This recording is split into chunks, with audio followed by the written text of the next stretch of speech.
everybody. Today I'm going to be finishing up Recipe for Turnabout.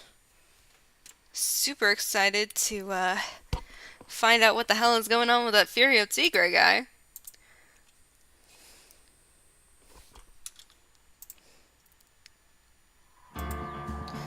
Let's figure out what the hell is going on with that Furio Tigre guy.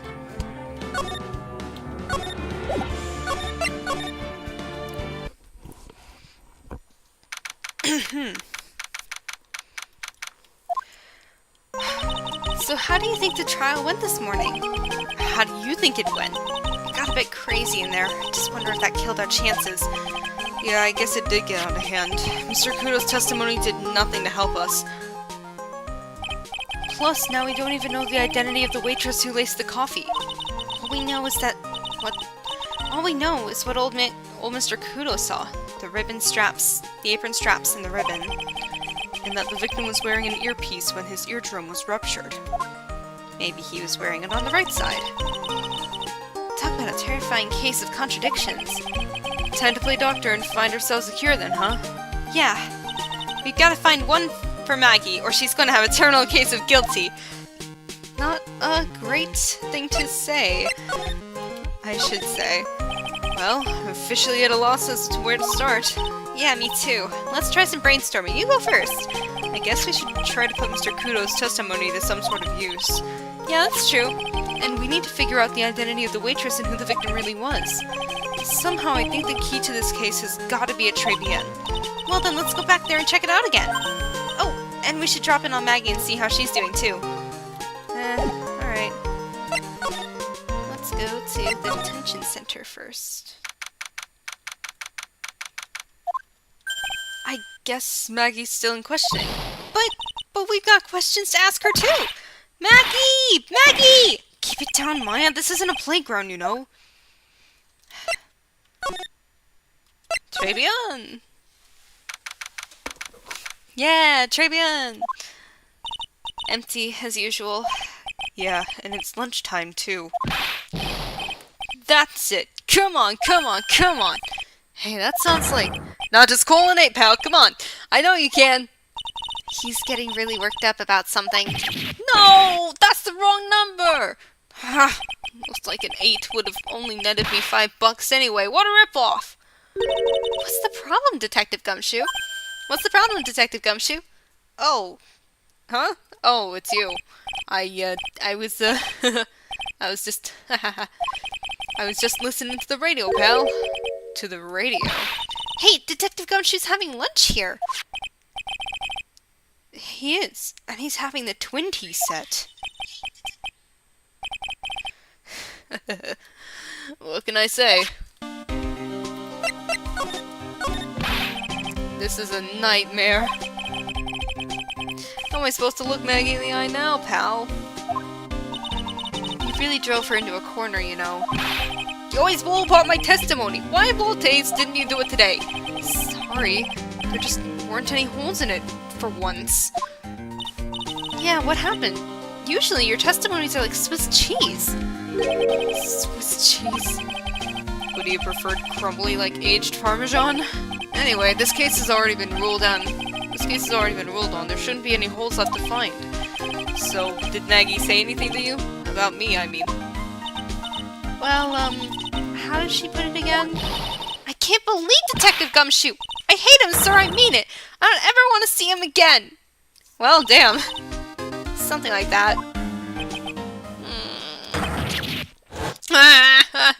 Oh, he's crying.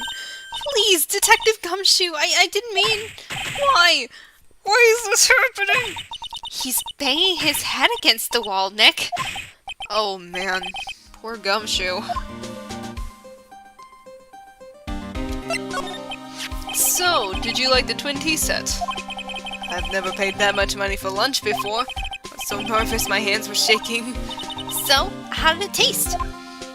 Well, for $20, I guess. I don't know how to describe it, really. It was delicate. Delicate? You mean you liked it? It didn't taste bad to you? what's the matter with him? Looks like he's thinking. That's it! I've been trying to think of the right word to describe the taste, and I just realized it's bad. That's it! It tasted bad! It's just kinda odd to admit it to yourself when you pay 20 bucks for it, you know? Maybe you should have found out about the price after he had finished eating. Hey, Nick! Maybe that's why Glen Elk came here. Maybe he heard about the super fierce twin tea set. If by fierce you mean fearsome... Speaking of Glen Elk, that reminds me. We still hardly know anything about the guy. Why don't we ask Detective Gumshoe what he knows, seeing as he's here? Let's ask about the radio first, though. So what were you all excited about earlier? Huh? That's right. You said you were listening to the radio or something. Oh, that? That was nothing. I wasn't excited. Come on, Detective Gumshoe. You can tell little old me. What were you listening to? Nothing, really. It was just the daily exercise show. We both know you're lying, even without this single psyche lock. What the? A psyche lock? This lunch special's lobster sure is great. Then why are there tears in your eyes? Thanks for moving it over.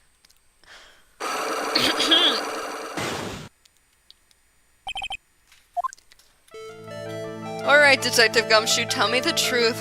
What were you listening to? No way, pal. Now that you've made a big deal out of it, I'm not gonna tell you. We'll see about that, pal. Considering all the noise you were making while you were listening, it's pretty clear what kind of radio program it was. I'd say it was related to... where is it? Take that!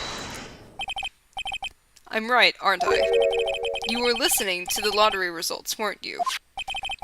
You thought you'd try to win big, just like Glen Elk did. It's like you can see right through me. Huh? I've cracked him already? See, pal, that's why I said it was nothing. Okay. So this was a useless psyche lock. I'm usually pretty lucky, so I figured I'd give it a try. What's with everyone in the lottery? So, how'd it go? I won 50 cents. It'd be better to win nothing at all than half a lousy buck. I was so mad. Yeah, I know the feeling. I bought the same kind of ticket as Mr. Elk, see? They got this special radio show where they announce the winning numbers. They even do the drawings live on the air. It's intense, pal. I can imagine.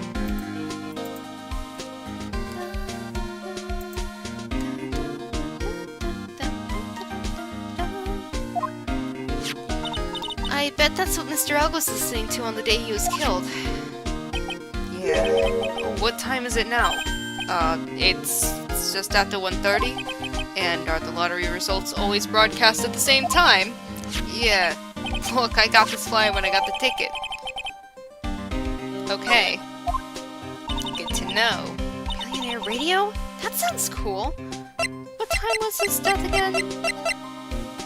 Between 1:30 and 2:30. Okay, so it does match up. I want to try it, Nick! Then buy a ticket, Maya. With your own money. With your own money? Alright, let's...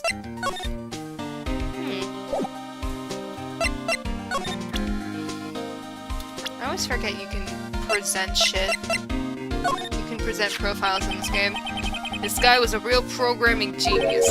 They called him the walking computer at the place where he worked. What happens when he crashes, though? Does he just stop moving all of a sudden? He wasn't literally a computer, Maya. Anyway, there's nothing between Maggie and the victim. Yeah, that's what we found out yesterday, too. Hey, Detective Gumshoe, don't you have any information that's a bit more fun?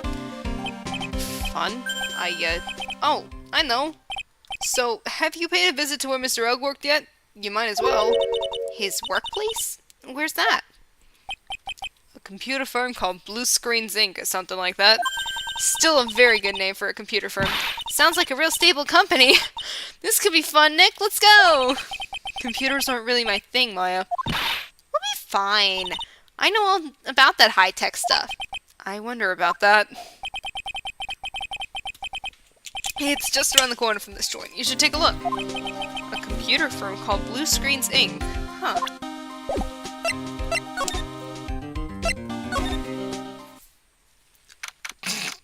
That guy on the left is so real.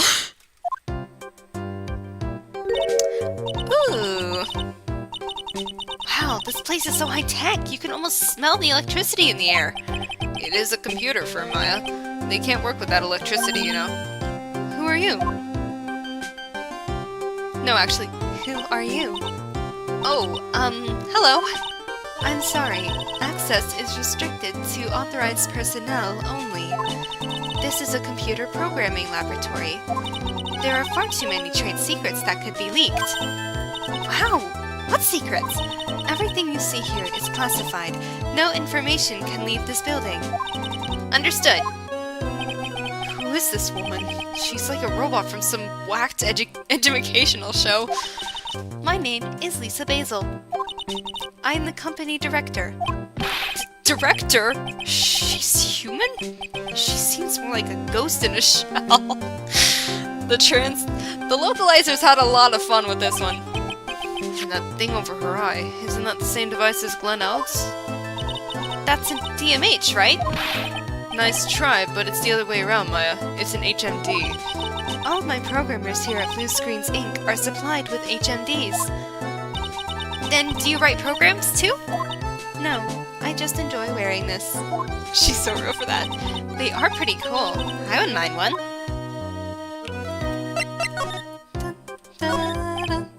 So, what exactly is this firm's business? What exactly is this firm's business? I will try to simplify it so that you can understand. We analyze the data management systems required by certain branches of industry, and then deliver optimum operating systems and source-level components to them. Huh? You lost me on the corner of analyze and management. It doesn't matter. They analyze stuff. You got that much, right? The software we produce is distributed on CDs. CDs? Yes. Compact disc. Digital optical storage media. Well, no, not optical audio. DVDs are visual. Of course, CDs are used for software as well as music. It is a small firm, but all of my employees are first-class programmers. Let's ask one of them what they are doing. Excuse me, what are you working on right now? I'm researching the impact of time-slicing common areas and multi-threaded on-logical access to shared global variables. Obviously, program structure heavily influences response time and performance, so the co-independence of variables and memory overheads is vitally important to the success of the execution. Well, you get the idea. This is the sort of thing we are involved in. Did you good people follow all of that? Yeah? Your blank smile just said otherwise, Maya. You know about what happened, right, Miss Basil? You mean about Glenn being poisoned? Yes, I know. It's terrible. Can you tell us anything that might be helpful? I don't think so. A police officer was here earlier too, but I couldn't tell him anything either because the waitress who committed the crime has nothing to do with Blue Screens Inc. Oh. How about Mr. Elk's desk? Have you cleared it out already? No, not yet. It's this one, right in front of you. Ah, he was a betting man! If there's anything that might be useful to you, you are welcome to take it. I guess there might be a clue here somewhere. Thank you for letting me examine this. Whoa! Look at this desk, Nick! What a mess! Looks pretty average to me. But you can't get any work done with everything all over the place like this. You think? Real whiz kids can work under any condition, you know? She's trying to hint that I should tidy my desk more. I'll clean up my desk when Maya stops asking silly questions. No hurry then. Hey! This calendar! What about it? If this is another hint about tidying, you can forget it. Someone's marked December 3rd in red pen! December 3rd? That's the day Mr. Elk was murdered! Is there anything else? Yeah. It says, meet with the tiger! I wonder who that could be. The tiger?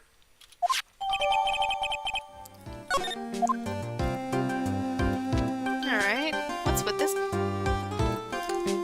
What's with all the papers on the floor? Wow, those this mess? Looks like they're all betting tickets. What kind of betting tickets? For betting on which horse will win a given race. They're horse racing tickets. Oh, wow. His drawers are stuffed full of these. Looks like they're all losing tickets, though. There's over 500 of them! Mans was in debt! This many tickets would get you, what, $1 down at the recycling center? But I didn't know you were so hard up that you'd try to profit from the dead, Nick. I'm just taking them as evidence, Maya. Can't examine under there, huh? Anything else? I wonder what these are. Those pillars almost look like they're moving. It's kind of unsettling. Nah, they just look a bit twisted or warped or whatever word I'm looking for. This office was designed with a futuristic feel in mind. Futuristic? Yes, we tried to imagine what things might look like in the future when we designed it. It helps to soothe and calm the soul. On second thought, I agree with you, Nick. This place is really unsettling. What's with all these data towers over here? Hey, look, Nick, it's a supercomputer! It looks like it's really smart and wise, doesn't it? Computers are only as smart as the humans who use them, Maya. That explains why we don't use the computer in our office. That is a good reminder for people. You work there too, Maya. Yeah, but at least I'm... Please, don't argue about something that's so trivial. Otherwise, the computer will laugh at you. She said she'd laugh at us, Nick. She's a human, Maya, not a computer. Alright. Alright. Let's talk to her about the victim. About Mr. Elk. He was a top programmer. I would even say he was a genius. But he did suffer from 1 or 2 bugs in his personality. Oh? Like what? He was a bit of a loser. Perhaps that would be the best way to describe it. That's what got him into trouble. Oh, she means that kind of loser. Okay. What's the matter? He was a top programmer. I would even say he was a genius. So he was really no trouble at all. A model employee. Hey, wait a minute. Just now you said something about him being in trouble? We've got to find out what this trouble was exactly. About Mr. Elk. Was he in some kind of trouble? I'm sorry? Why would you think that? I thought you said something about it just now? You said he got himself into trouble because he was a bit of a loser. Great! How many? Oh. 3. Not too bad. At least it's not 5. 3 Psyche locks? I guess Mr. Elk is like every other man with his own pile of secrets. And I'm guessing he was miserable too. Let's go back to Tribulations, shall we? Alright.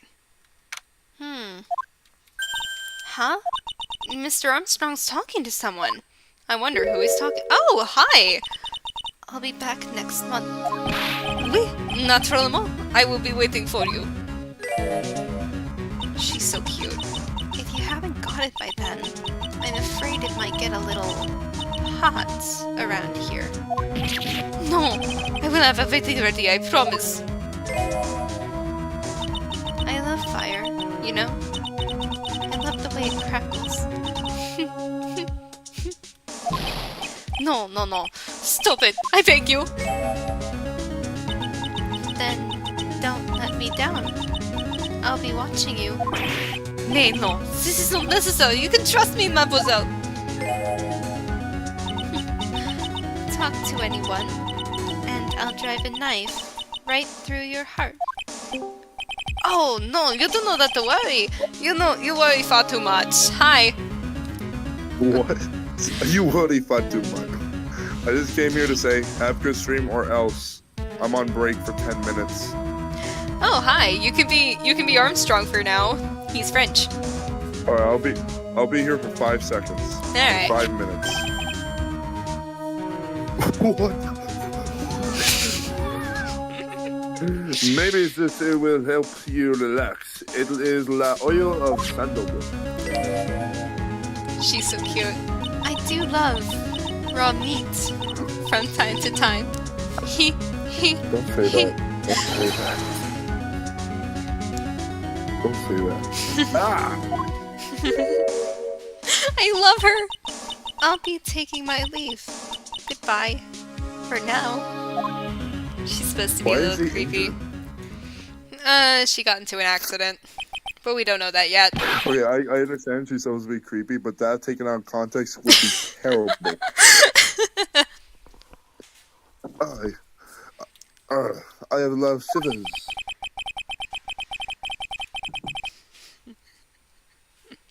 I must rub some of my oil. Right then, Zesty boy. She's an aromatherapist. Okay. I don't think I want to say this at my place of work. That's fine. Alright. Yeah, you don't have to read that far. I'm gonna head out. You have a great day. Okay, you too. Have fun at work. Bye. Oh la la, excusez-moi, monsieur. My eyes! My eyes! Your eyes? If you have trouble with your eyes, you need this. The oil of sandalwood. Isn't this just the leftover? Isn't this just the leftovers of what you were just using? He didn't even get to hear this adorable theme. You don't exactly have many customers, do you, Mr. Armstrong? No, you are right, monsieur. But perhaps that is the perfect time for you to visit me, no? That way I can give you my undivided attention and cook for you la dish supreme. Putting on a brave face, huh? That's what girls do, Nick. But you are right. Business is very difficult these days. Perhaps the name is the problem. People do not understand it. They think it is tray. I want people to think that my restaurant was exclusive. But they think you just serve fast food on cheap plastic trays. Nick, that's the kind of thing that can make a girl cry. Have you forgotten that Mr. Armstrong is a man, Maya? But this restaurant is my life. It is everything to me. I will defend it to the finale. No one will take it from me. Okay, so what about that woman just now? So, who was that woman you were just talking to? Oh la la, you saw that? Well... Yes, sorry. So, who was she? She looks so polite and graceful. Polite? Graceful? And she likes raw meat and fires, right? Yes, I'll be back next month. Ah, yes, we don't need a flashback for a scene we just saw. Now that I think about it... Hey, Maya, I think it's pretty clear what kind of conversation they were having. You think so? Well, then let's show him that piece of evidence and see what happens. Alright.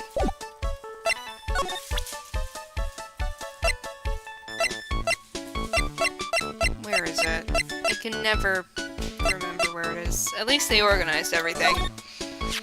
So long as that paper exists, I'm but a delightful angel with the broken wings. An angel, huh? Doesn't bode well when you think about it. They kept harassing me month after month. In the end, I had to give in. I agreed to help them. Help them? With what? Maybe and still, if I did not owe them the money, I would have refused. But my hands were tied.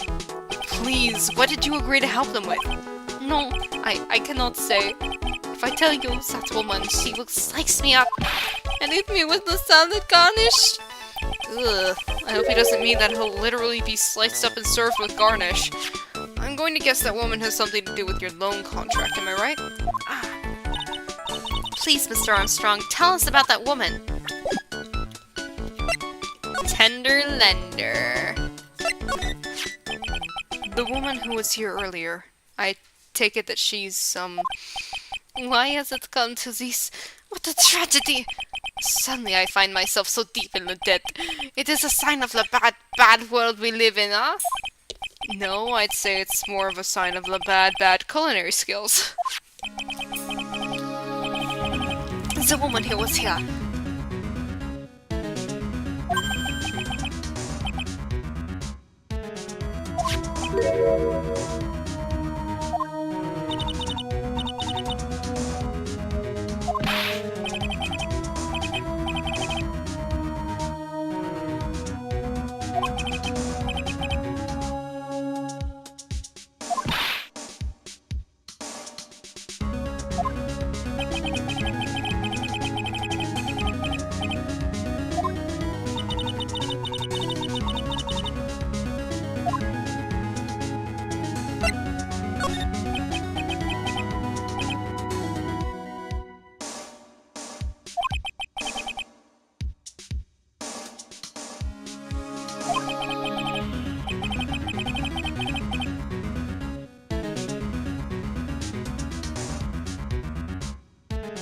Oh, there we go. I am like his slave. I have to do everything that he tells me. Who's this he? The tiger. The tiger? Oui, he is the manager of the Tenderlander. A terrifying man, the big city mobster. When he shouts at me, my knees are trembling and his voice is ringing in my ears for 3 days. As soon as I hear the noise of that battered old scooter he rides, I start to cry. A big city mobster who rides a battered old scooter. I wonder, does this guy resemble me by any chance? Oh, no. This man has a presence, a most formidable personality. Although, he does have the spiky hair just like you. Wait, there is a resemblance there, I suppose. Great. Sounds like this loan office is worth checking out after all. If you want to visit the Tenderlander, it is just beyond Vitamin Square. Hey, Nick, if you need money, I can loan you some, as long as it's less than $3. Thanks for the offer. Just beyond Vitamin Square, huh? Good to know. Yo, Gummy. Well, I'm gonna head back to the precinct now. We got a big meeting starting in a bit. About Maggie's case, you mean? No, that's pretty much wrapped up now. There's another big case going down at the moment, so she's been pushed aside. Okay, well, see you later then. Bye. I wonder what that big case could be. Okay, Gumshoe. You better get going, Detective, or you'll be late. Actually, I've kinda got a favor to ask. It's a big one. A favor? Yeah, it's for, Maggie, actually. I was kinda hoping you'd give this to her for me. What is it? It's a lunchbox. I got up early so I could make it. I've been real worried about her. She looked like she lost a lot of weight. Detective Gumshoe? How many weenies are in here? There's not a person on Earth who could down this much meat.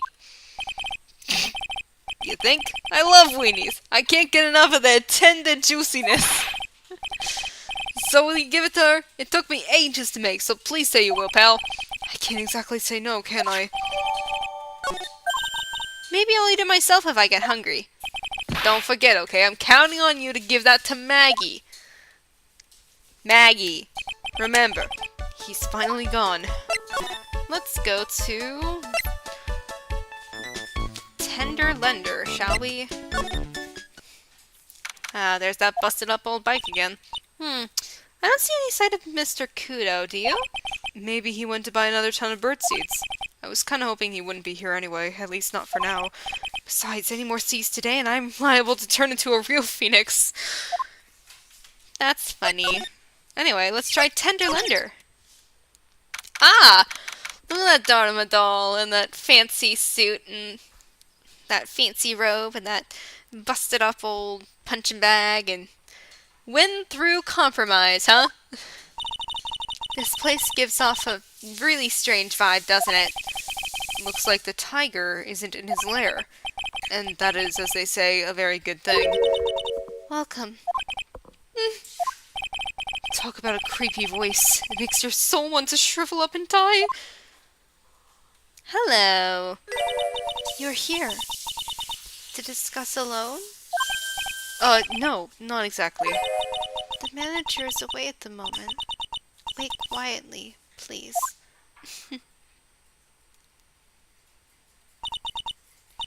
She's gone, just like that! I guess we'll just have to come back another time. But this is the perfect opportunity, Nick. This place reeks of suspicion. Come on, Nick, let's take a look around, okay? Do you think it'd be okay? Of course, no one will ever know. Coffee? Ah!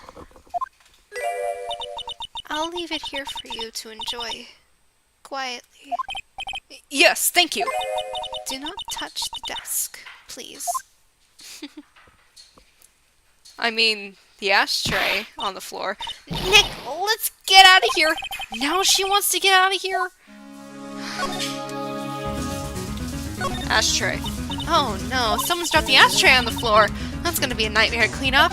Yeah, it's all over the rug and everything. I accidentally knocked over a really big space heater once. Cleaning up was such a pain. It was one of those super antiques where you had to burn a ton of charcoal. How did she manage to knock one of those over? Aren't they supposed to be super heavy? Oh, hey! There's a book of matches here too. Matches, huh? Places don't give those out much nowadays. Hey, wait a second. What is it? Look what's printed on its cover. It says Tribulations. It's new. These matches could come in handy. We might be able to use them to burn down Tribulations. Yeah, the pilot light for the office boiler keeps going out. Swing and a miss, Maya. Swing and a miss. There's a CD player on the desk, but the desk is so loud it's a wonder you can hear it.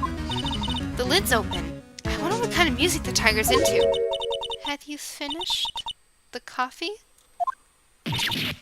Ah! Yes, thanks. It was lovely. So, you drink it all?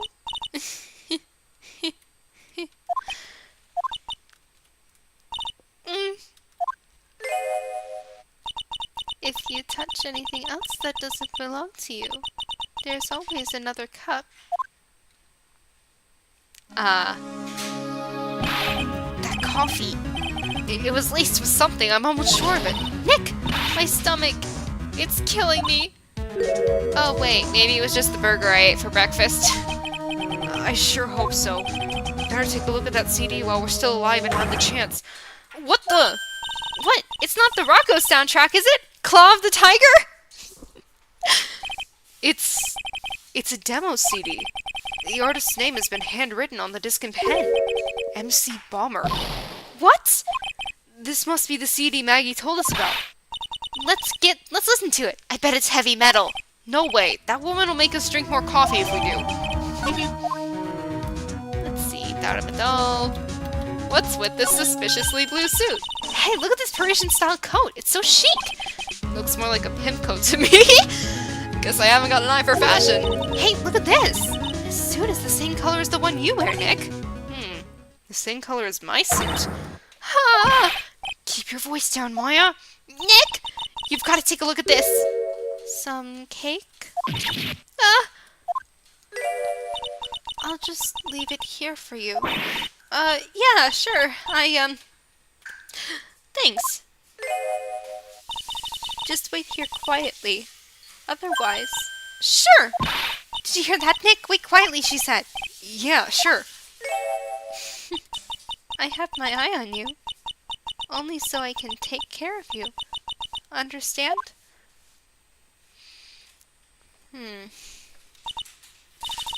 I'm scared, Nick. So? What were you getting so excited about before? Look, on the lapel of the suit! That's an attorney's badge. A really shittily drawn one, too. Is the tiger a lawyer? No way, look at this thing. It's made of paper. It's literally cardboard. For some reason, your badge suddenly looks really cheap to me, Nick. Why doesn't anyone recognize an obviously fake badge when they see one?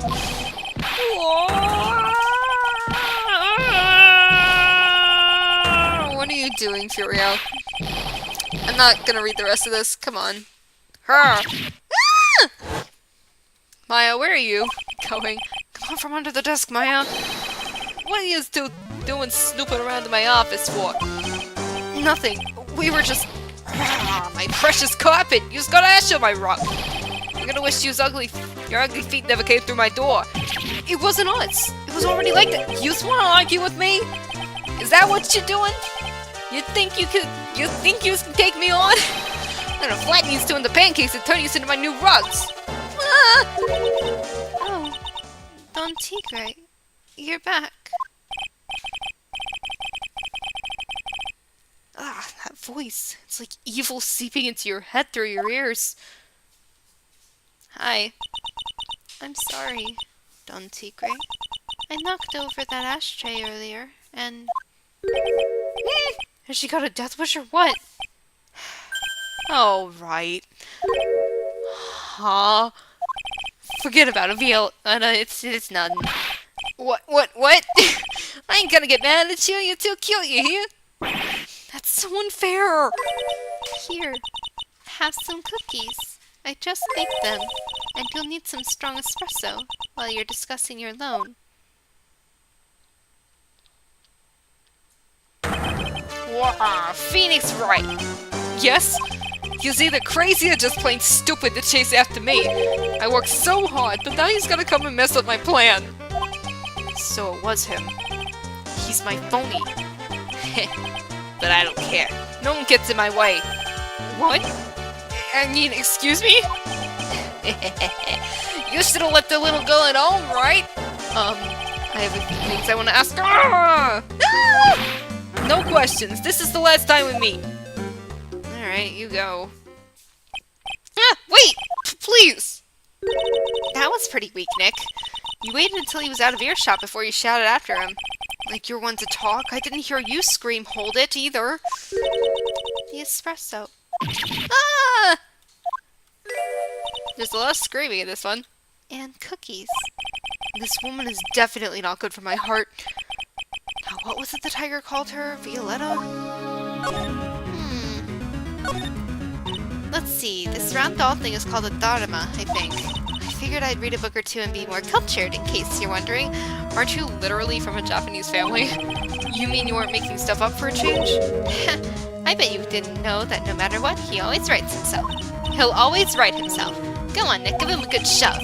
Only if I feel like dying. Now, this yellow thing, this is a Japanese chess piece. I think it's a king? Not that I'm an expert or anything. I'm more of a reversey person, you know?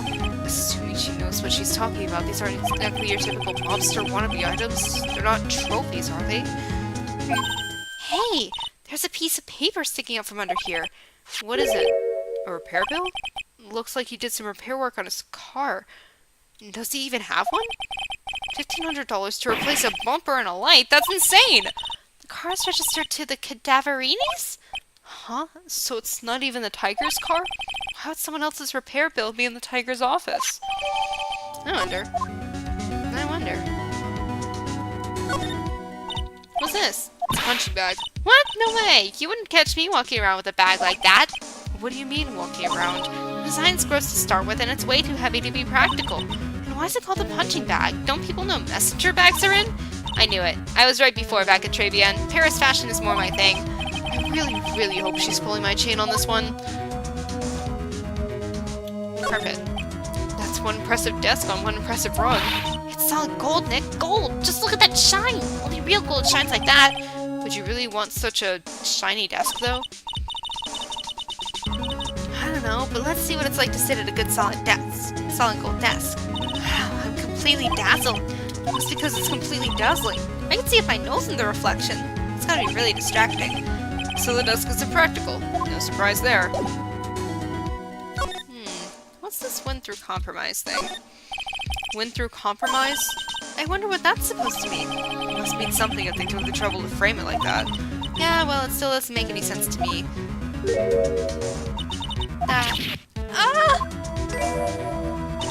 That's Tenderlender's guiding principle. I forget what it is in the original Japanese, but it's an equivalent phrase that has a double meaning. Oh? Compromise the customer to win.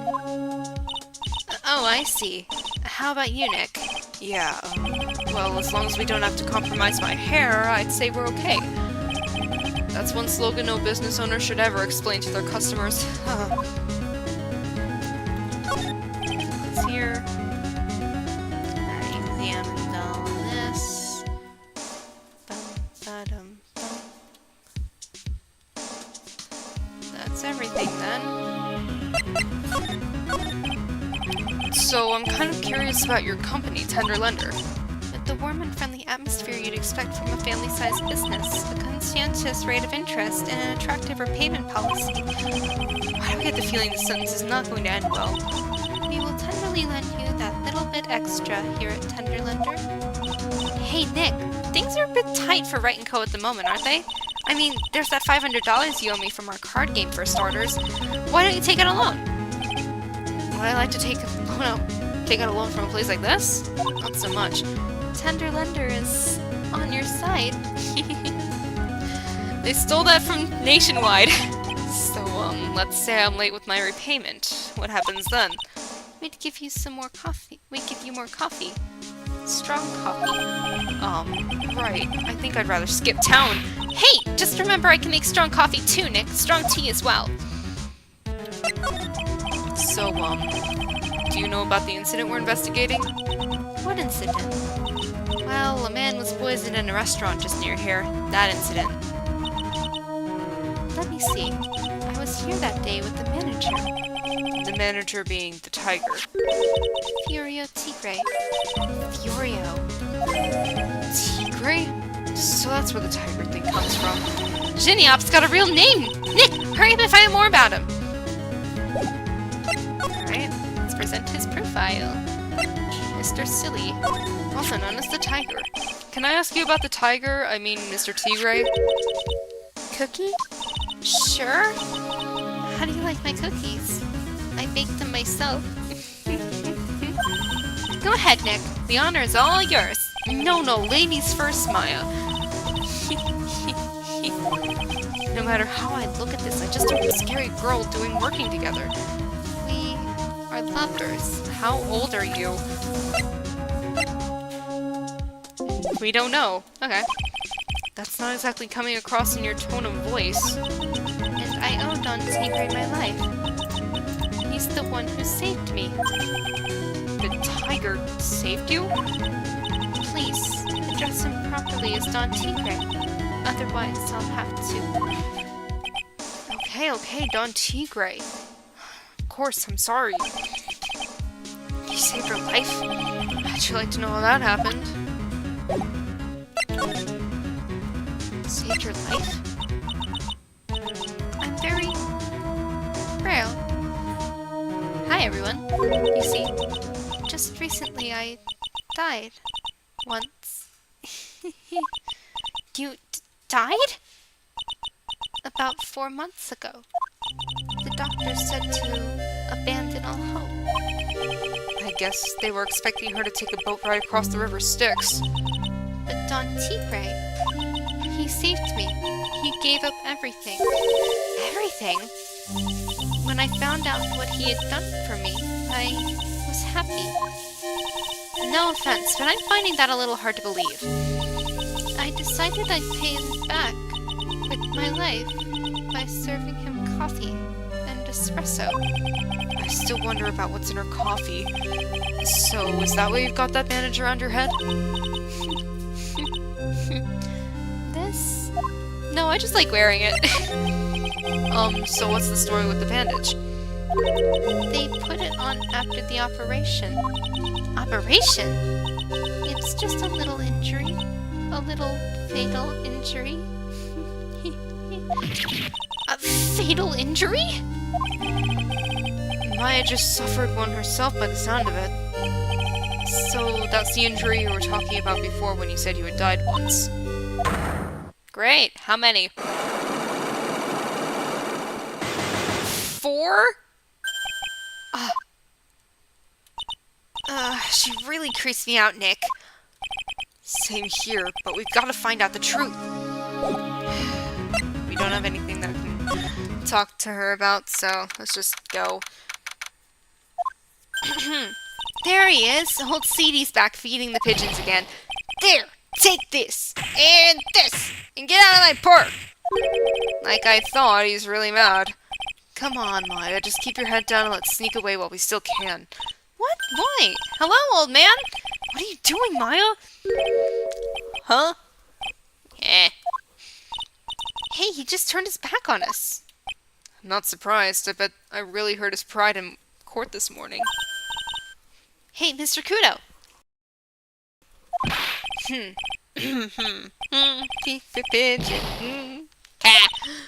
Look, we really need to talk to you, alright? Out with the demons! In with good fortune! Ow, ow, ow! Seeds! Shell splinters! painful? Oh yeah, by the way, the character on his shirts is for New and you. I always knew you were a demon, Maya. Today's trial. I'm sorry about what happened in court earlier today. Everyone will be talking about me behind my back now. The dirty old man, he was so busy looking at the serving girl's backside that he can't even remember her face. A filthy, depraved animal. Not at all.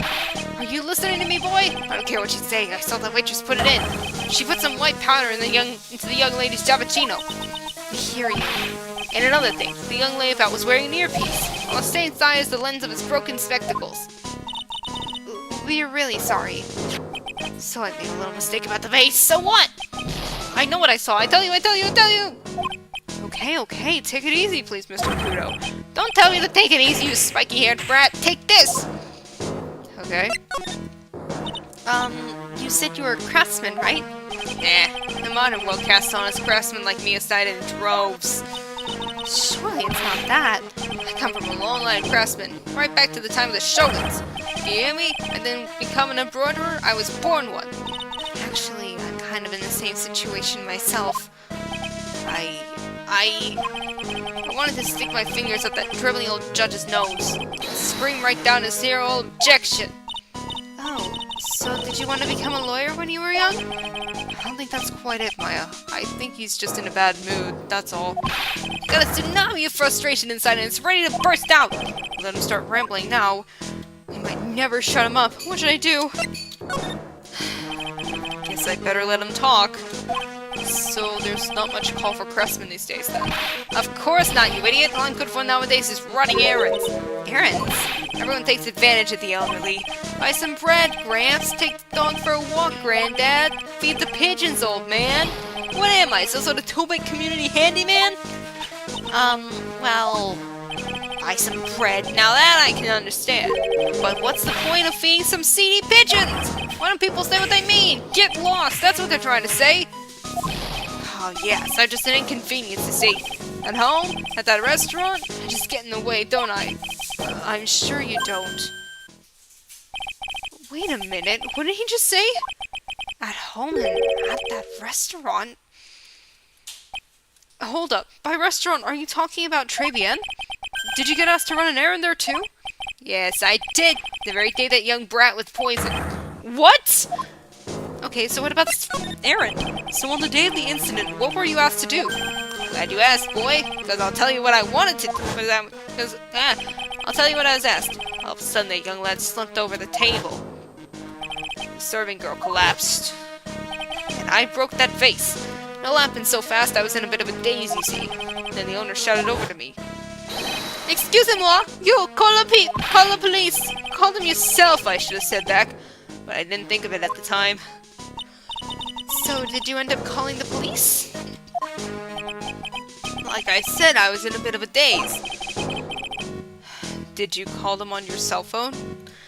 I used to. Do I look like I have one of those newfangled thingamajigs? I went out looking for a payphone, of course. You went looking for one?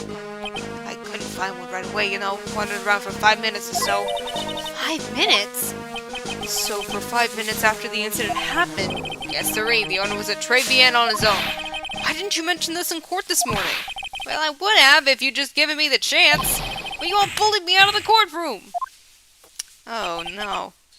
Thank you, Mr. Kudo. You certainly earned your kudos for today. Don't need to read this part. Escort him out of the courtroom. It's not my fault. You're the ones to blame. You could have at least told us before we got to court. Is it really that important that Mr. Kudo was the one who called the police? What's important is the unaccounted time before the police arrived. The victim was dead, and Maggie was unconscious. Well, which leaves that woman, that man, alone in the restaurant. Mr. Kudo might have been chased out of the place on purpose. What do you mean? Maybe a certain someone didn't want him in the restaurant. Oh sure, you go ahead and say I was in the way as usual. I suppose I should have been getting myself covered in pigeon poop instead. We need to get more details about what exactly happened. From Maggie and from Mr. Armstrong.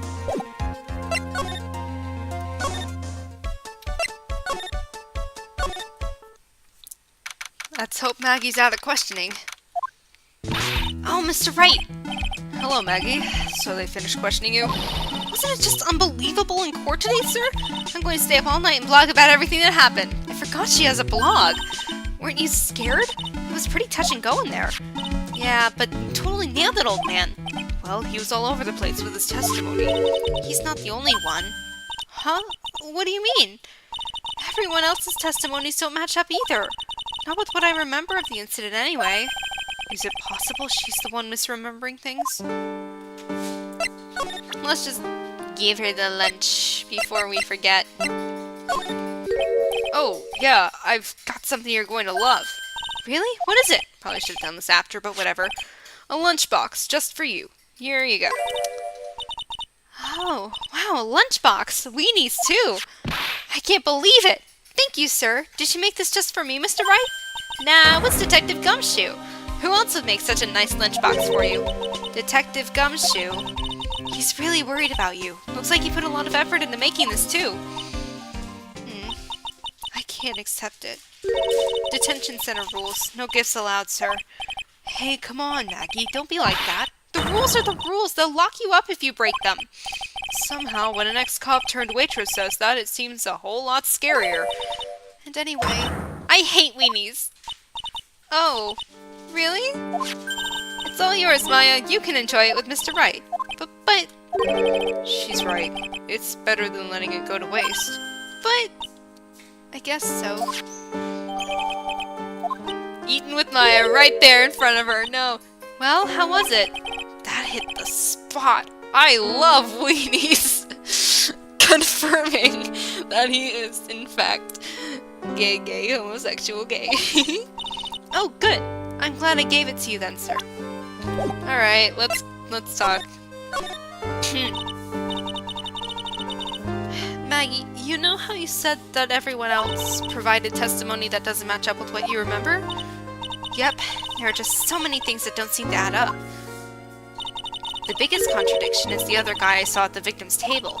He was the one who slid something into the victim's coffee. I'm sure it was him. But didn't Mr. Kudo testify earlier today that it was the waitress who put some white powder into the coffee cup? So you really think it was this disappearing man that did it? Well, he's not the only thing that disappeared. The CD vanished as well. You know, the CD with the writing on it. Oh yeah, the MC Screwdriver album, right? It was MC Bomber, Maya. That name was scrawled on the sports paper as well. They never did find that CD at the crime scene, sir. Or the victim's medication. That's gone missing too. Ouch, my head. This is getting way too complicated for me. You know what? Let's talk about contradictions with Kudo. I feel much better after the trial this morning. I've been a bit of a courtroom proceedings addict for years now. Feels like forever since I saw a witness as slippery as that old man. He's not really that bad of an old man, though. Still, I feel a bit uneasy. Huh? I thought you just said you felt much better. Maggie, if there's something on your mind, you've got to tell us. Especially if it has anything to do with Mr. Kudo or his testimony. Roger, I'll spill it all and see what you make of it. Is there anything about Mr. Kudo's testimony that stood out as odd to you? Actually, yes. The fact that he was even testifying to begin with doesn't quite what? Well, when I took the coffee over to the victim's table, it's true there was another customer in the restaurant. Yeah, we know that already. It was Victor Kudo. But I can't really say it was an old man. Okay, then how about calling him a really old middle-aged man? No, age isn't the issue. The other customer was a woman. Ah, it was Violetta, wasn't it? A woman? Are you sure, Nick? Are you sure, Maggie? Well, I'm not 100% sure, but I think so. So? What did this woman look like? She was sort of creepy, and she had a kind of cackling laugh. Creepy? Cackling? Why do I get the feeling like I've come across a woman like that recently? You said you passed out when the victim, Glenn L, collapsed, right? Yes, it's so embarrassing. I mean, I used to be a cop. When I came to, the restaurant was buzzing with police, and before I knew what was going on, they arrested me, sir. So between the time the victim collapsed and the time the police arrived on the scene, you have no idea what went on at Tribulations? No, no idea at all. Why? Is it important, Mr. Wright? The other witness, the old man from the park, was pretty much chased out of the picture. Chased out of the picture? What do you mean? Old Seedy wasn't inside the restaurant because he was told to go call the police. Exactly. And you, Maggie, were unconscious. That means Mr. Armstrong was alone in the restaurant for a brief period of time. No. You don't think Mr. Armstrong set me up, do you? When you consider the facts, it's hard to imagine that Mr. Armstrong isn't involved in this at all. It's like the master biting the paw of the dog that it feeds. Are you sure about this, Mr. Wright? Well, the old man said as much when we spoke with him earlier. I don't know. The things that man says don't add up for some reason, sir. Maggie looks like she's trying to figure something out. Maybe we should ask Maggie exactly what she knows about old Seedy. Yep. Anyway. Let's go.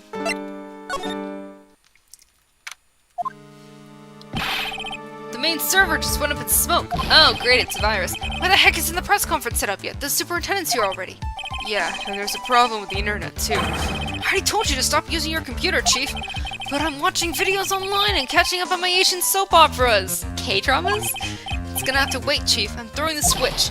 No, just when some young guy was about to confess to his son's hot-to-trot girlfriend. Some young guy.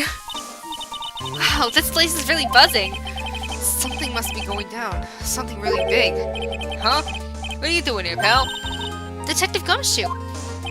You can't be here right now. You'll be roped into the briefing if you stay. Huh? You've got big problems here today. Why? What's going on? It's a virus! A virus! A virus? There's a virus ripping through the precinct's computer system. But I really need to ask you some questions. Okay, I'm only gonna say this once, so listen up. Yes! No matter how poor you get, never borrow money from a place like this, you hear? Okay? If you got any trouble, just go on a diet of instant noodles and hang in there! We're not thinking about borrowing money, Detective. We want information. Oh. Is that all? Well, let's see. Tender lender is considered to be even fishier than the average legal loan shark, and it seems it ran into trouble just recently. Those guys have been pretty heavy-handed, calling in all their debts. Really? Don't go poking your nose around in that business, pal. You'll really regret it if you upset that lady. Alright, I get the picture. Hey, wait a minute. What did he just say? That lady? Who's this lady he's talking about, Nick? I think we know. Better find out what the story is with this lady. Violetta! That's the girl who works over at Tenderlenda. You want to stay away from her, okay? I mean it. She does look kind of unforgiving, doesn't she? That should be the least of your worries, pal. What's that supposed to mean? What could be worse? She's a cadaverini. Her name's Viola Cadaverini. She's the only granddaughter of Bruto Cadaverini. He looks ridiculous. I love it. Bruto Cadaverini? Do you know who that is, Nick? Never heard of him. He's a mafia boss. Bruto Cadaverini is the boss of the Cadaverini family. The Cadaverinis? That's one scary sounding name. We can't touch them. They're way too powerful for the police. But you're thinking of taking them on, aren't you? No! I don't remember ever saying I was going to. I better get some more info out of Gumshoe about this family. I'm not sure if I really want to get involved in this, but who are the Cadaverinis? Who are they? Scary bunch of people, that's who. You're a cop and you're scared? What's that about? Trust me, it doesn't matter if you're a kid or a cop, these guys are bad news. They got some serious clout in the criminal underworld. We can't touch them. They've got too much moolah. Moolah? As in? They pretty much control all the cash on the city's black market. The black market, huh? And that includes tender lender, I take it. Sure. But no one stands up to Bruno Cadaverini, and I mean no one. Interesting. So Viola's the granddaughter of some mafia boss then? Yeah, and everyone knows how much Bruto loves his little girl. She means everything to him. So how did she end up a tenderlender? I don't know, pal. But I heard she and the boss tenderlender are pretty tight. Tight? That's what I said. That's what it said in a file I read related to Maggie's case. It sounds like a pretty important clue. Let's talk about computer viruses now. So what exactly is a computer virus, Detective Gumshoe? I don't know. What? Look, I just go with the flow, alright, pal? And here I thought detectives were supposed to be somewhat knowledgeable. What's with that face, pal? You think you know what a virus is? Well, Nick, do you? A computer virus? Sure. I mean only in simple terms, of course. Really? Wow, you know everything, Professor Nick. Yeah, I'm gonna call you Dr. Wright from now on. Hey, that sounds pretty cool. Don't you agree, Dr. Wright? Why do I get the feeling they're making fun of me? Okay, fine. I'm no expert, but I can at least explain the basics to the two of you. Do we really need a new dialogue topic for this? A virus is a program that gets inside a computer and causes damage. Damage? You mean it makes the machine go boom and explode? No, the damage is, well, it's all internal. So the inside goes boom, right? Imagine all the case data you've got stored on your PCs here in the station. A virus could wipe out all that. That's the kind of damage I'm talking about. Whoa, that's scary. Yeah, and what's even more scary is that viruses are infectious. Infectious? Most computers are connected together on a network, right? A virus can move from one machine to another over the network. So the virus just keeps spreading faster and faster. Just like a real virus, huh? But Nick, why would anyone want to make a program like that? Yeah, it takes ages to type in all that data. Why would you want to destroy it, pal? No, people don't infect their own machines. They send the virus to someone else's. What? That's horrible. Oh, I get it. It's like you sneezing on Mr. Godot so he catches a cold. Right. Then he wouldn't be able to turn up in court because he'd be too sick. You really shouldn't do stuff like that, Nick. It's wrong. Who, what, where, when, and why did the conversation jump to talking about me? Anyway, that's what a computer virus is. A bad program that causes damage. Generally. And all the different viruses have names, right? I kinda feel like we heard the name of the virus we caught somewhere before. The name of the virus, huh? I feel like I've heard of it before too. I wonder what it could be. Oh, look. Detective Gumshoe, about this? What? I'm trying to concentrate on manga now. Ah! This is it! This stupid name! I remember it now! I thought so. Here it comes. Don't just nod to yourself and keep me in the dark, Nick. What's going on? It's okay, Maya. You don't have to cry about it. The name scribbled on that sports paper and written on that CD. That's the name of the virus. MC Bomber. What? Yeah, the virus has just affected every computer in the station, pal. It's MC Bomber. Can you give us any more details, please? We already know about the MC Bomber virus from a while back. A group of criminals issued a series of demands to the head honchos of law enforcement. They threatened to release the virus if their demands weren't met. Who are they? I don't know. Some hotshots in the criminal underworld would be my guess. And now the virus has been released, huh? Yeah, it's in every computer in every public office in the city. Everyone's going nuts! They're hopping around like they're dancing at a carnival. All this stuff with criminals and viruses? It almost feels like we're in a sci-fi movie. Apparently the programmer who made this virus was a real genius or something? The focus right now is on tracing the route of this virus on the black market. You mean someone put this virus up for sale? Yeah, because this one's so powerful. They're estimating the price tag was in the millions of dollars, pal. In the millions? A virus can be worth that much? Good to know. Ah! I can't believe it! I almost forgot the most important thing! And that is, you know, the lunchbox. How did everything go? Why are they using Pearl's theme here? Lunchbox. You remember. The weenies. I hate weenies! Oh yeah. Those weenies. So, how did my weenies taste when they went down the hatch? Shut up. Huh? Well, it was delicious. Yeah? That's what she said? Really? Well, not exactly. Don't worry about it, pal. I figured something would happen, so I came prepared. Prepared? What do you mean? I made a jumbo lunchbox. Oh. Do me a favor again, huh, pal, and deliver this? This sure is a heavy burden. In more ways than one. I can just imagine Maggie's little eyes sparkling with joy when you bring her that. Weenies again, Nick. Tell me we don't have to eat all these, too. Filled? Stomach? I really can't eat anymore. Alright. Let's go someplace else.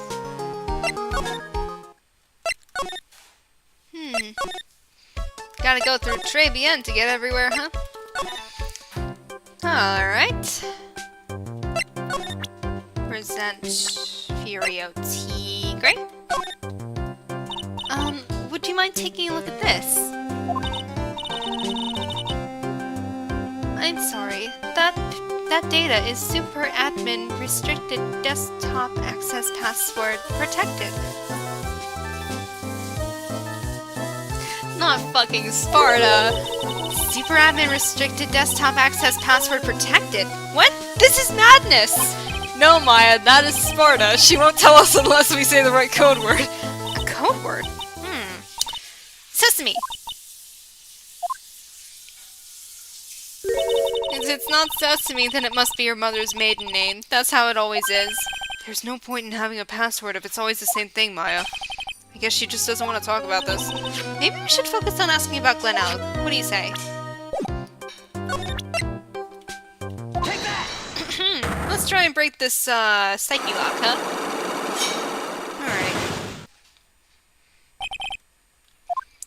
Alright. So, how about you tell me what kind of trouble Mr. Elg was in?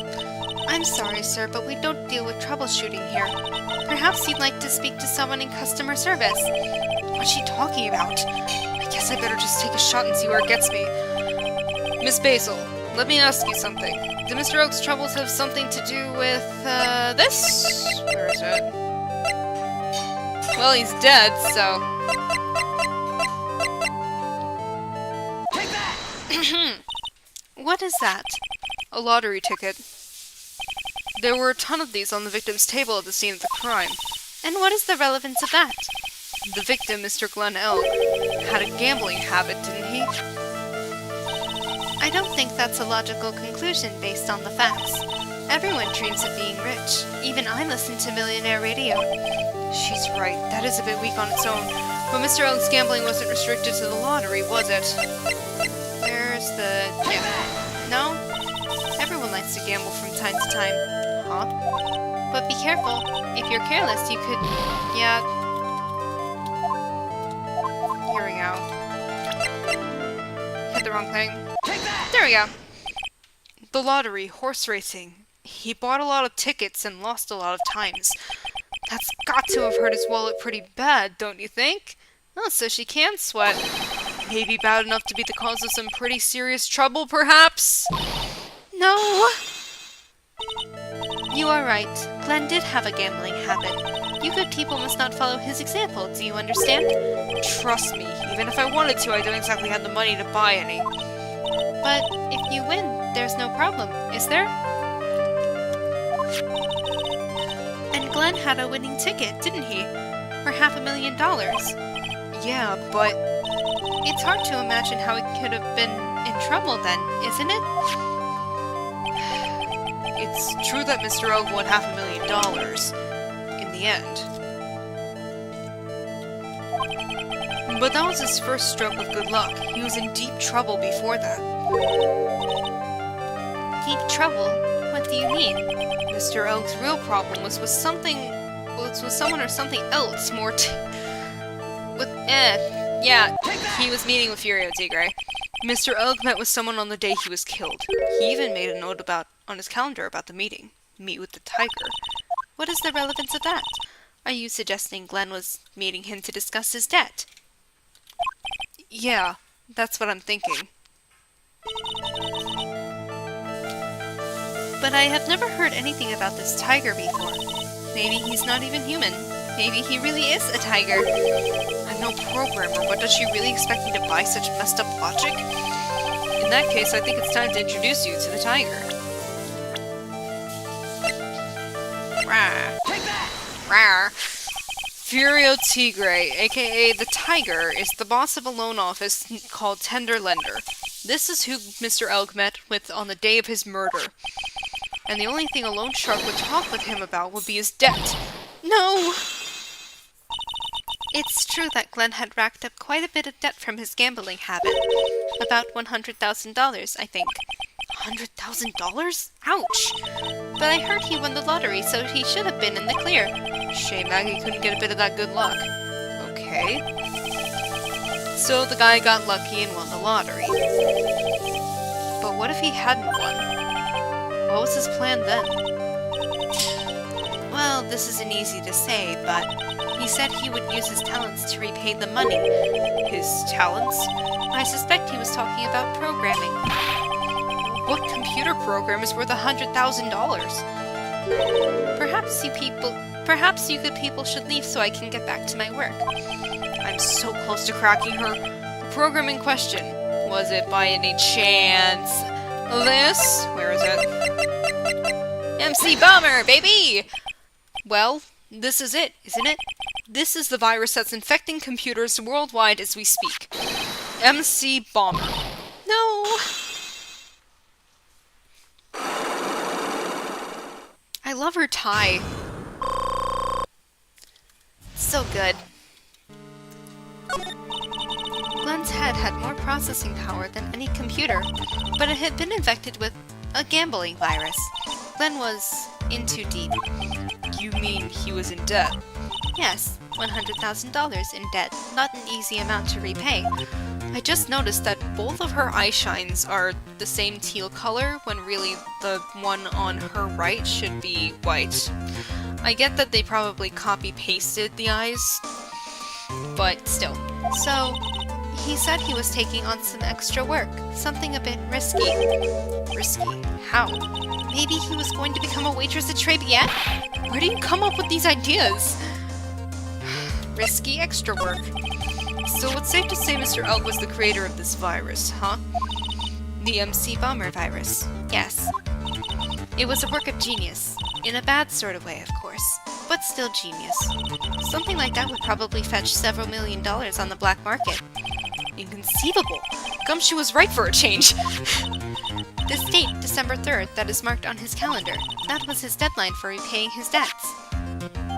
Of course it was. Potentially worth millions of dollars. I guess we won't be needing these horse racing tickets anymore. Glenn Elk's losing horse racing tickets thrown back on the floor! Phoenix! Put them in a trash can or something! Use the trash can, Nick! Alright. That's all we're getting out of her, so let's go back to Tenderlender to do some stuff.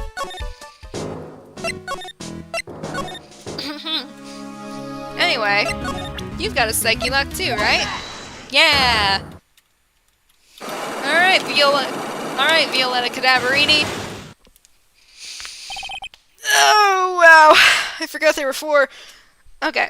You said that bandage around your head was from an operation. You also said you suffered a fatal injury to the head, correct? Yes. The operation was very difficult, apparently. Now, by fatal injury, you mean you were hurt very badly somehow, right? Did the injury in question have something to do with this? Take that! I have here a car repair bill. From this, it seems pretty obvious that this car was involved in an accident. Let me see that. This bill is made out to the Cadaverinis. Yes, it is. I don't think I ever introduced myself. Tell me, what do the Cadaverinis have to do with me? Something tells me she's not about to say hi and introduce herself. Alright then, your relationship with the Cadaverinis is very strong.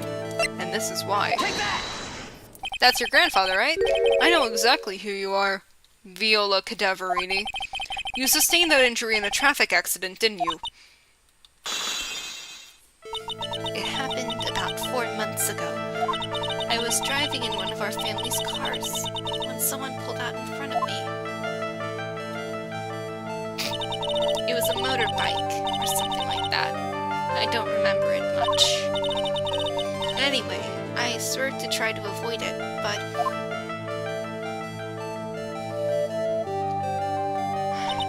I took a blow to the head. A bad one. Yeah, I can imagine. So what happened to the person on the bike? I'm guessing they didn't get away with injuring the Viola Cadaverini, right? I don't know what happened to them. They ran away, or so I heard. Ran away? If they'd stayed, I'd have...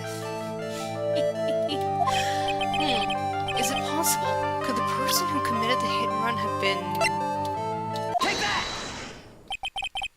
It was this man, wasn't it? He was the cause of your accident.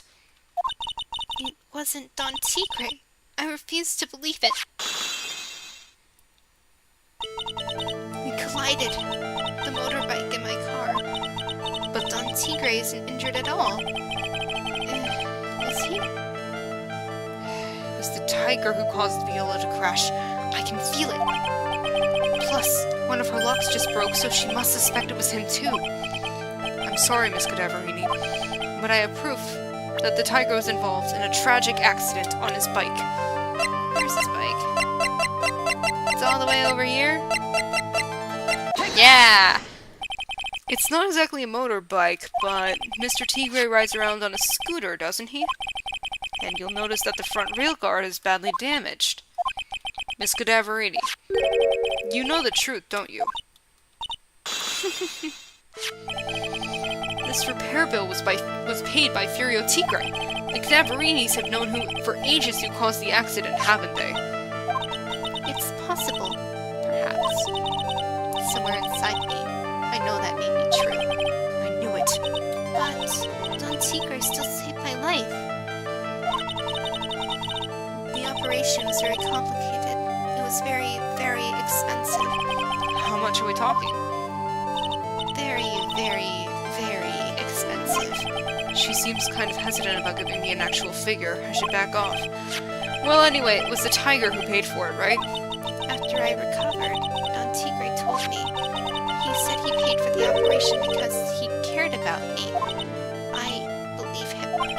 Really? But do you honestly believe that to be true? Do you want to know what I think? I think the reason he paid for the operation wasn't because of you, but someone else. Take that! Perhaps I shouldn't be saying this, but your grandfather, Bruto Cadaverini, controls a lot of dubious cash, right? And you are his beloved pride and joy. Sure, I don't know exactly how much the operation cost, but if you weren't the granddaughter of Mr. Cadaverini, do you think Mr. Tigre would have paid the money? $1 million.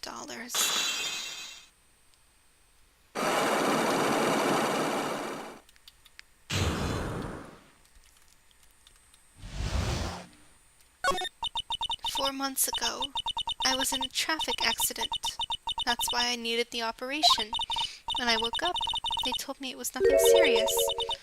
A simple procedure. Oh, really? Well, I guess if she recovered in 4 months, it couldn't have been too big. They said the operation cost $1 million. $1 million bucks? My grandfather ordered Don Tigre to pay $1 million in compensation. Compensation, huh? It's underworld lingo for paying money to settle a score. I knew that. Basically, pay or get into some serious trouble. But $1 million bucks? This has to be related to our poisoning case somehow. I wanted to believe him. I wanted to trust what Don Tigre said. He said it had nothing to do with my grandfather being Bruto Cadaverini. I wanted to believe he helped me because he cared about me, not about my grandfather. Oh, that's really sad, actually. But I knew that wasn't really true. Wow, I'm so sorry. What he did to get the money was evil. He said it was all for me, so I helped him. You helped him? In what way? Here, these. What are these? Medical papers? I'm Bruno Cadaverini's granddaughter. He had to pay compensation. He was made an offer. He simply couldn't refuse.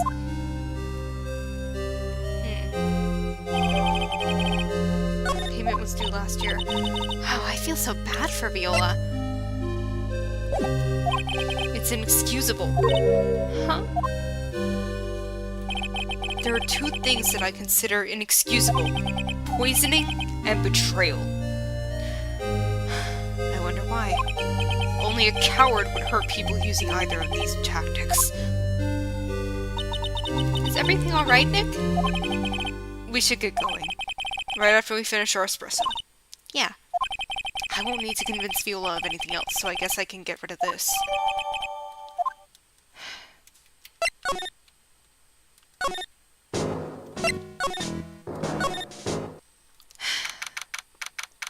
That's really sad, actually.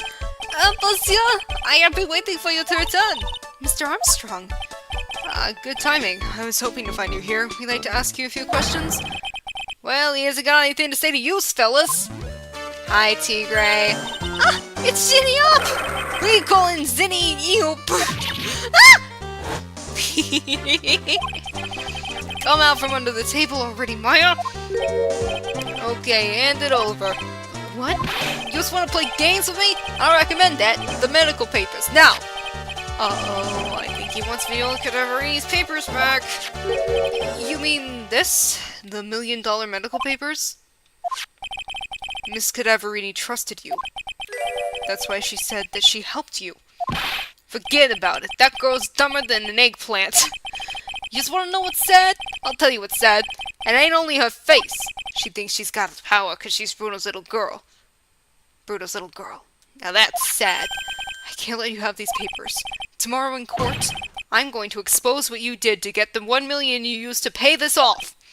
Are you crazy or something? I don't care if you want to give it to me or not. There's two of us here. You got that? Two.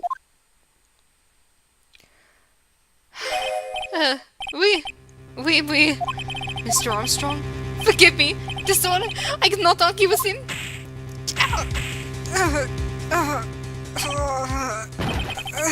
That really hurt. Is that all you got? I'll be taking those papers now. Armstrong, get that lighter. Wait! Don't take it too hard. Phoenix Wright. That was so stupid. I shouldn't have let my guard down. Those medical papers were vital evidence. Hold it, pal.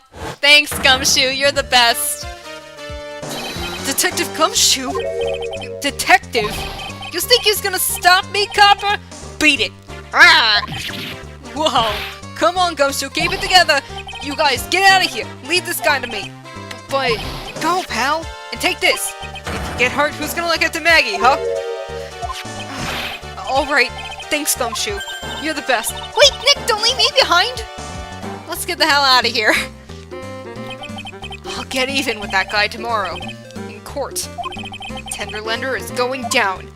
Yeah, let's take down a bogus operation. In court! Hopefully this is gonna be short.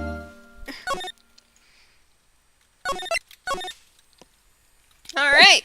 4-1. Part 4-1.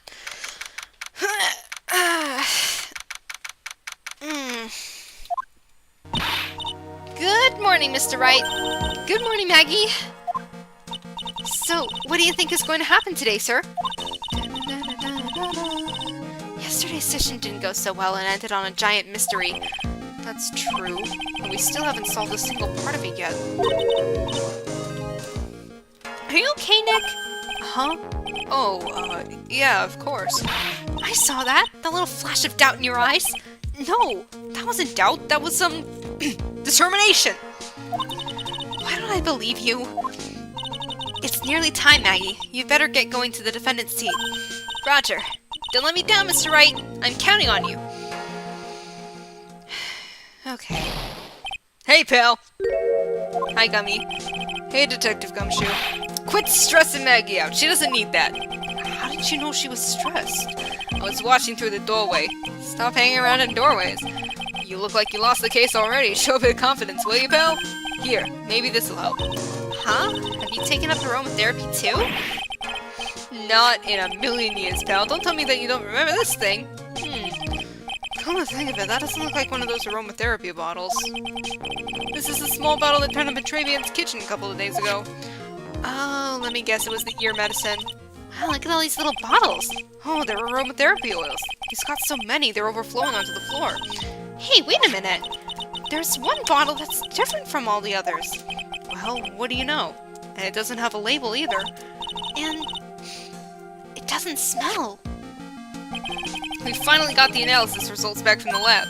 So? What is it? Is it the poison? I'm afraid not, pal. It's, medication. Medication? Yeah, for ears. Topical use only, apparently. Well, there you go.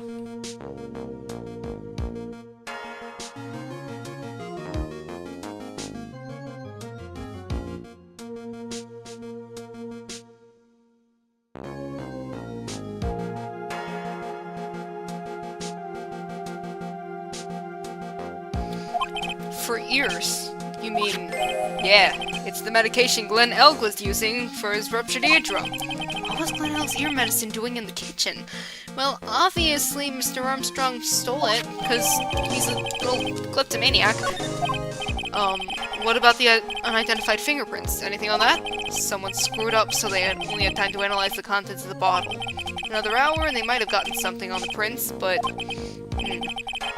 It's going to weaken its impact as a piece of evidence. Okay, pal, this is it. Make sure your defense is impregnable today, got it? Today's trial. I'm gonna expose that guy for what he's done, or my name isn't Phoenix Wright. Because if there's one thing I can't stand, it's betrayal. And poison. Poison sucks. Fuck poison. Court is now in session for the trial of Maggie Bird. The defense is ready, Your Honor. Ready and waiting as always, Your Honor. Very good. Then we'll get underway at once. Yesterday we heard the testimony of Mr. Victor Kudo. He claims to have witnessed the defendant putting a powder into the victim's coffee. However, the witness's testimony was plagued with a number of problems. The mark on the rim of the cup shows that the victim drank from it with his right hand. But according to the old man's testimony, he picked it up with his left hand. Thank you, Mr. Godot. Furthermore, according to the witness's account, the victim was listening to the radio with an earpiece in his left ear. Yet, the victim's left eardrum was ruptured, which made him effectively deaf in that ear. It's amazing how many contradictions a single case can have, huh, Nick?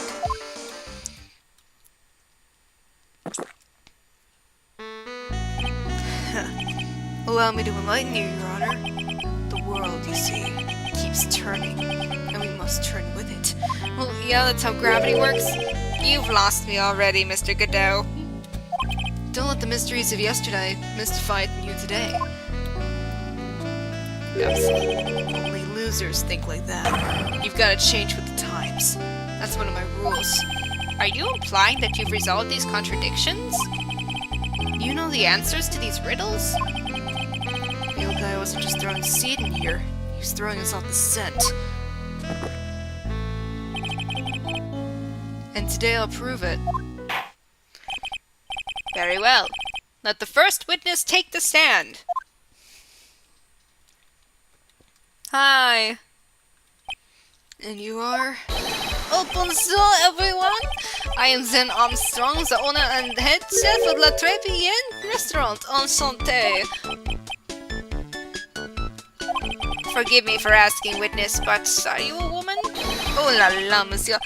As you can see, I am the pattern package gentleman, no? On the day of the incident, you were in Travian's kitchen. Isn't that right? Was you, monsieur? Everything feels right. Honestly, he's so real for that.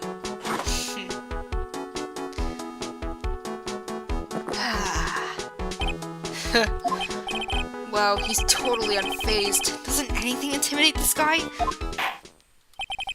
Very well. Your testimony, please, witness. Please tell the court what happened that day at Tribulations. Oui, volontaires.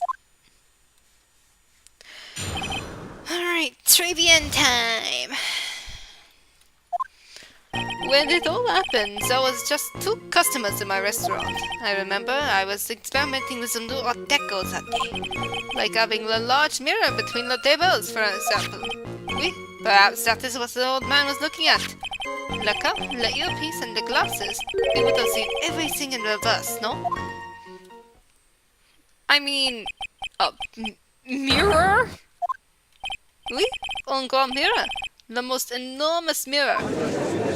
Great. And suddenly, the mystery disappears. Like I said, the world keeps turning, so roll with it. That would explain the coffee cup and the earpiece conundrum. The mirror would have made everything appear back to front. What the heck? It's way too early in the morning for this to be happening to me. Well, maybe you should have had some coffee, Nick. Now then, Mr. Wright, you may begin your cross-examination.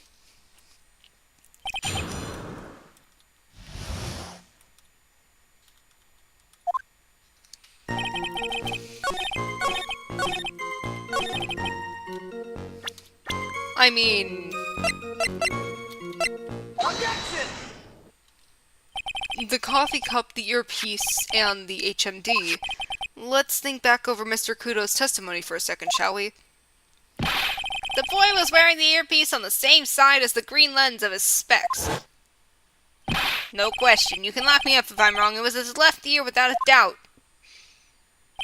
So to summarize, we were told both the HMD and the earpiece were on the victim's left side.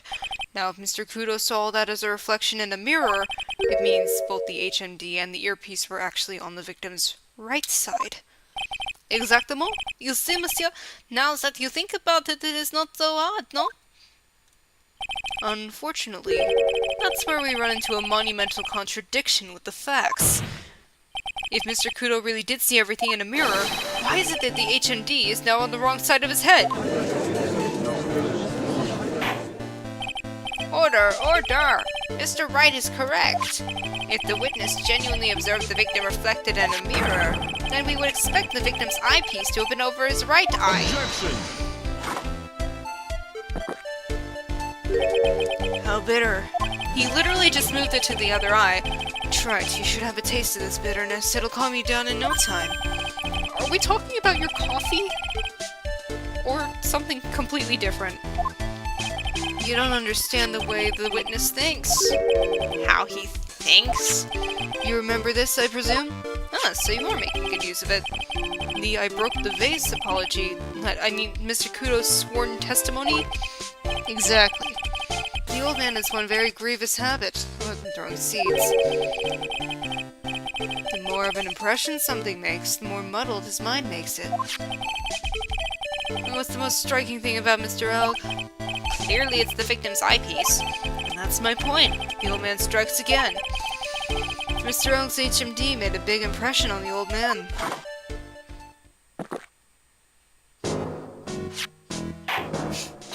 I saw the earpiece and those newfangled spectacles he was wearing. Oh yes, they were both on his left ear, do you hear? His left ear! Well, Trite. That's the worst but best impression of Kudo ever. Oh, so he was doing an impression of him. Wow, I really thought he was old Seedy for a minute there. It was good! Enough! I must agree that yesterday's witness was irresponsibly rash in much of his testimony. But bad luck, Nick. Looks like the boil of a contradiction you found is just a rash. A mirror can't be beaten by a handful of seeds, nor can it lie. So, what exactly was the old man looking at? Fill us in, Mr. Armstrong. Go on, tell the court. We're all ears.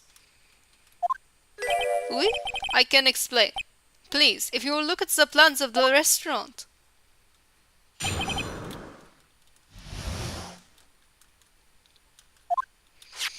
Hello? Is everyone sitting comfortably? The mirror? It was in the middle of the restaurant, dividing the two halves. There was only one seat from which you could have seen an image of the victim. That was the seat at the table next to the victims. That was where the old man was sitting. After the terrible incident occurred, I moved the mirror so it was not in the way. But naturally, I did not touch anything else. You sure about that? Because the vase is very much... I see no problems with the explanation we just heard. From the table next to the victims, Mr. Kudo could have seen the victim in the mirror. What a naughty little coquette I am, confusing all the men like this. Don't worry about it. We can keep up. Except for the guy breaking out in a cold sweat over there again. We can keep up. I hate that guy. You said you didn't touch anything else apart from the mirror. Are you quite sure about that? Well, yes, of course. Very well. Mr. Wright, your cross-examination, if you please.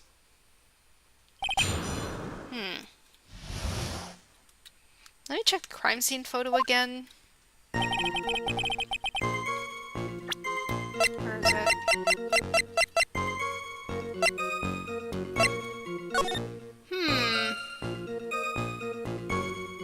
Okay, okay.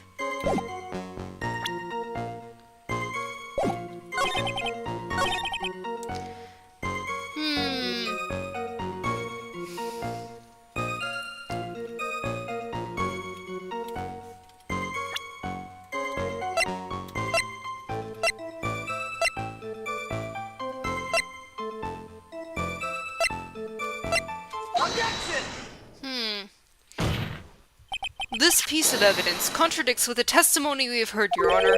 The crime photo? Yes, this photo clearly shows something that theoretically should not exist. Oh, it's the vase on the... What on earth do you mean by that, Mr. Wright? Should not exist. Sounds like you're describing yourself, trite. Shut up! Now then, if the defense would please clarify its statement. Where?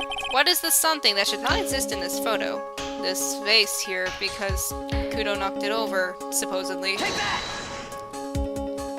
I think it's pretty obvious that this is what should not be in the picture. The vase? What possible connection does that have with this witness's testimony?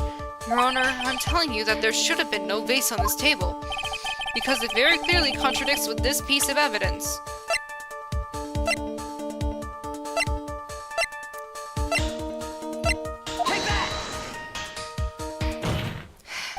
There is one thing that was clearly demonstrated by yesterday's testimony.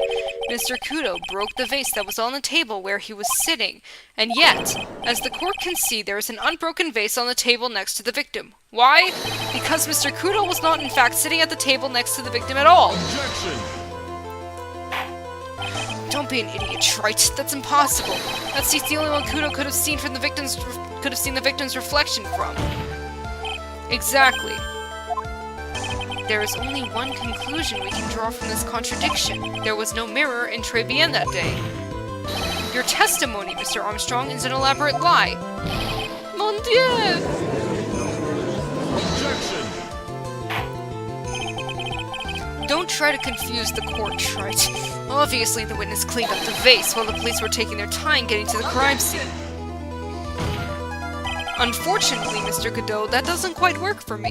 Mr. Armstrong already testified to the contrary. In his own words, I did not touch anything else except the mirror.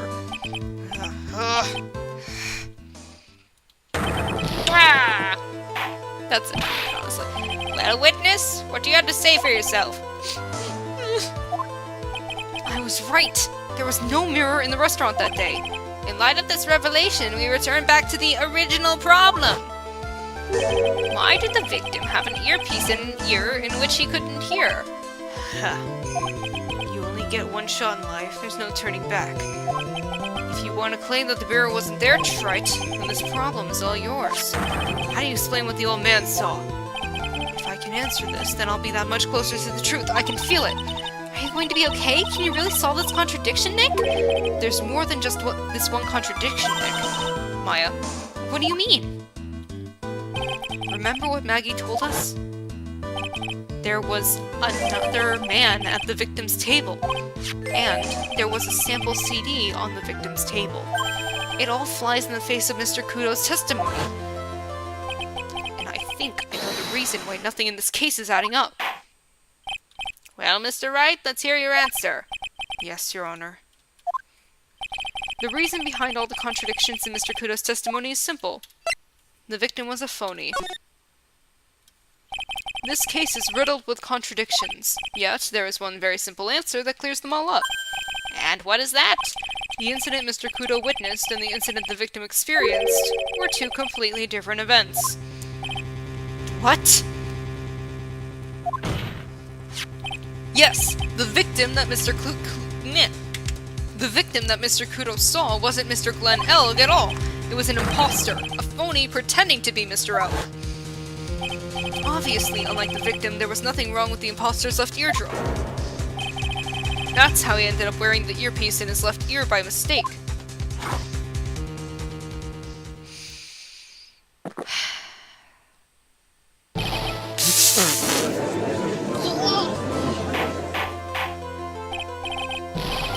Order in the court! Settle down or I'll clear the courtroom! Quiet, Gramps. Why don't you clear out of here, huh? Why don't you clear out of here, huh? What did you say? Right. Are you saying that what Mr. Kudo saw was a setup? Yes. Someone pretended to be Glenn Elg and acted out the whole coffee poisoning. All for the express purpose of creating a witness out of one Mr. Victor Kudo. Objection! Get real, Trite. Why would anyone want to do that? Isn't it obvious? The thing Mr. Kudo was most insistent about in his testimony was... The serving girl brought him a Javachino, but she put something in it. That's the serving girl right there in the defendant's chair. I remember her well. It's so hard to believe, but... There was one, and only one reason to show Mr. Kudo this fake poisoning. To show Maggie Bird in the act of poisoning the coffee. Objection! Are you insinuating that the waitress in the old man's story was a fake as well?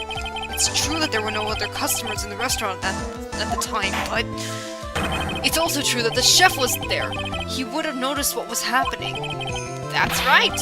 Well, witness, if your restaurant really was the scene of such theatrics, you would have known about it, correct? Oh la la, this is most difficult for me. No, it's quite simple. All you have to do is testify. You are under oath, after all. Was there, in fact, a phony at Tribulations that day? The defense demands that Mr. Armstrong tell the whole truth about what happened. The defense's request for additional testimony is accepted. You will accurately explain in detail the events in the restaurant that day. Oui.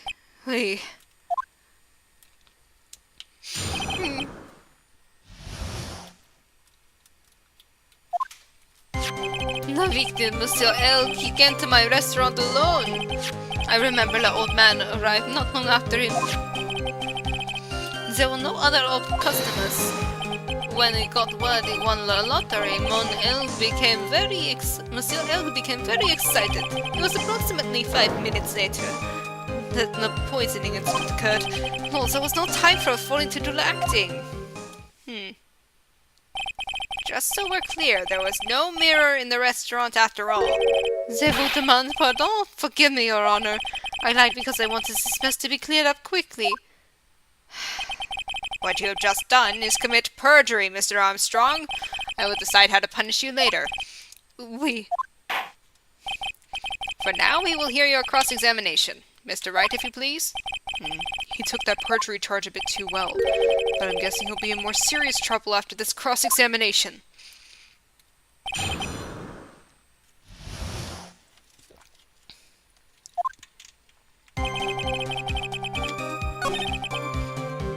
Well, by old man, you mean Victor Kudo, correct? Oui, it comes often for my special coffee.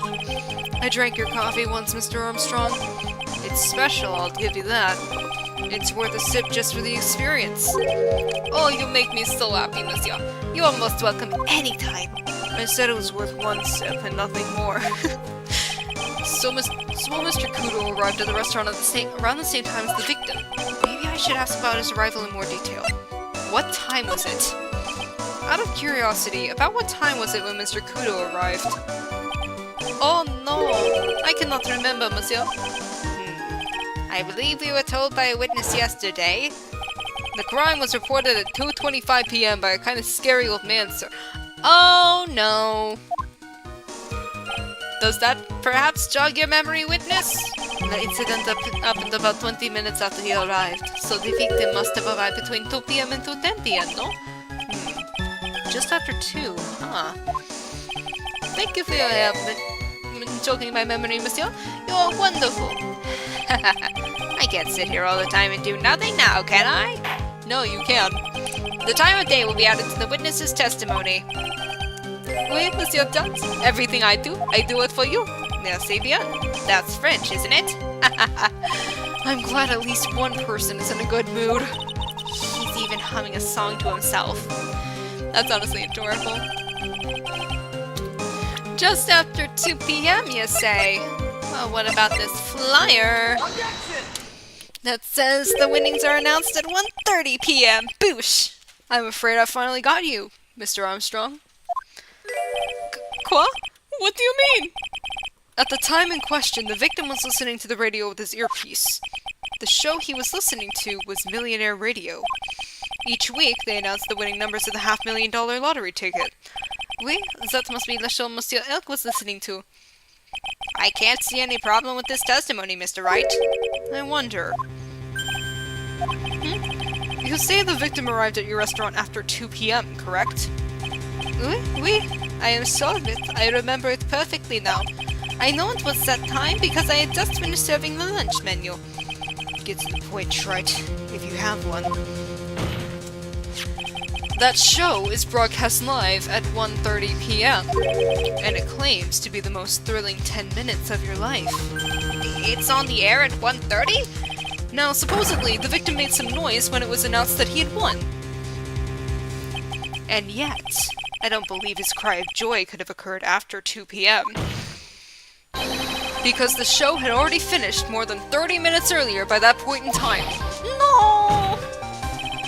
The victim we've been told about has done nothing but the impossible. Listening to the radio with a ruptured eardrum? Catching a show that was already over? There is only one conclusion you can draw from these facts. This victim was an imposter acting out the poisoning 30 minutes after the real murder. Yes, there were 2 Glen Elks in Tribulations that day. The real Glen Elk, now dead, having been poisoned by the real killer, and the phony Glen Elk acting out the events for Mr. Kudo to witness. It certainly seems that way. I mean, if that wasn't the case, how could you explain the time discrepancy? I mean, you're right, Judge. Objection! Quite a performance, Wright. You were almost on a roll. But sadly, you lack the rock-hard foundation of rhythm to build your song. What is this? Music Theory 101? Let's recap. According to your imaginative theory, it's now just after 2 p.m.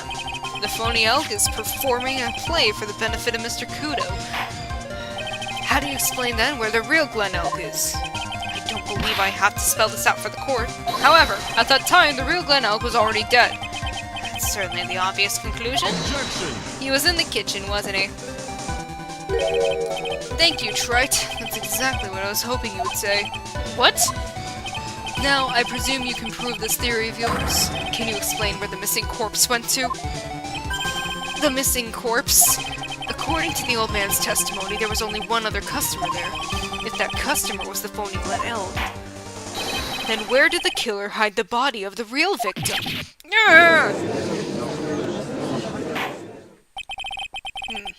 The prosecution has a valid point, Mr. Wright. If your theory is to stand up to the examination by the court, you must provide us with proof by answering the prosecution's question. Where did the killer hide the body? Yes, Your Honor.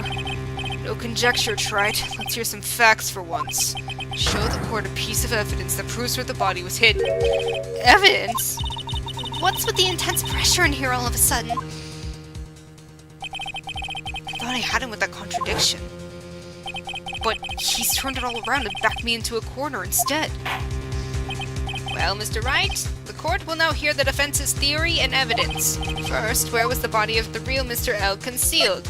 Inside Trevian's kitchen. It would have been too dangerous to take the body outside. Obviously, the body must have been hidden somewhere inside Trevian. Interesting.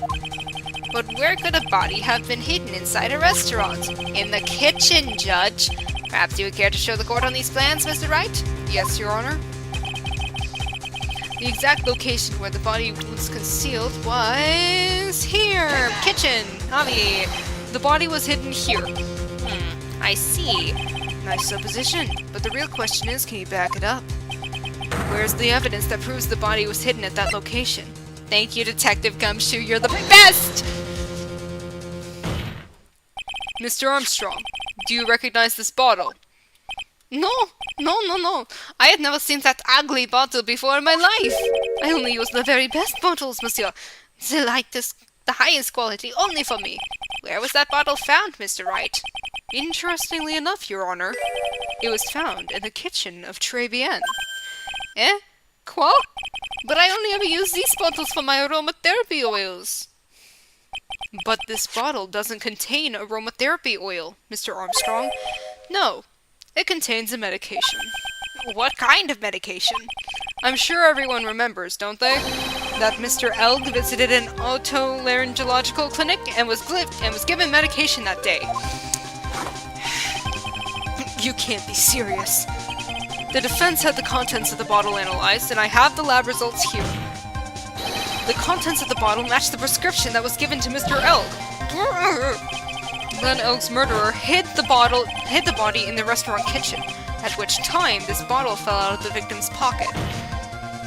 Mr. Armstrong, when the incident occurred, didn't you say you were in the kitchen? Mon Dieu? Yes, you know what I'm about to say. It was you who hid the victim's body. You did a fine job pretending to defend my client, Maggie Bird. However, you were setting her up to take the fall behind the poor girl's back. No! What's he wearing, loafers? Order! This is an extraordinary development.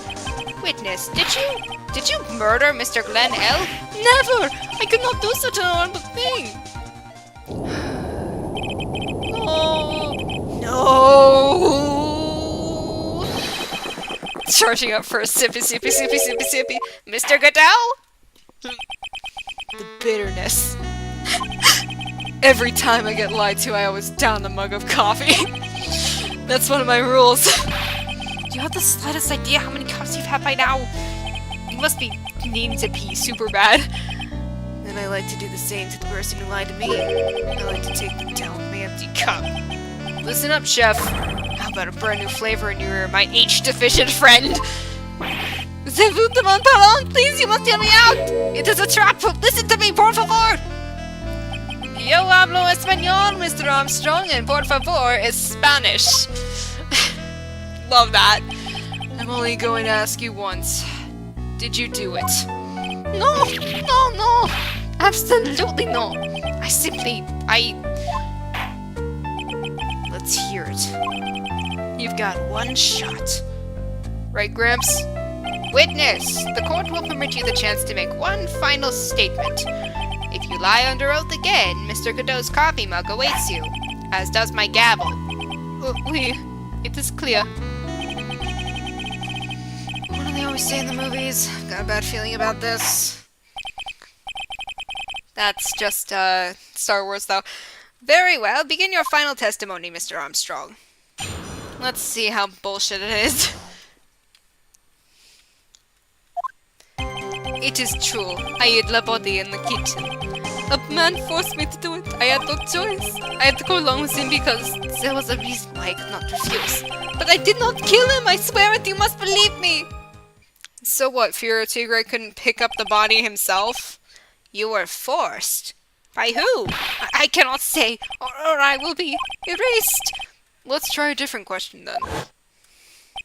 When Mr. Ogg died, was he really the only person at his table? There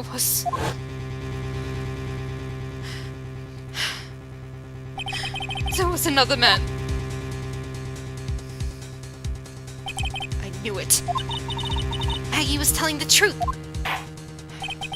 may cross-examine the witness now, Mr. Wright. There's just one more thing I need to do.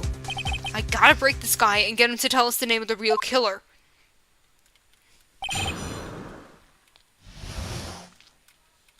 Alright.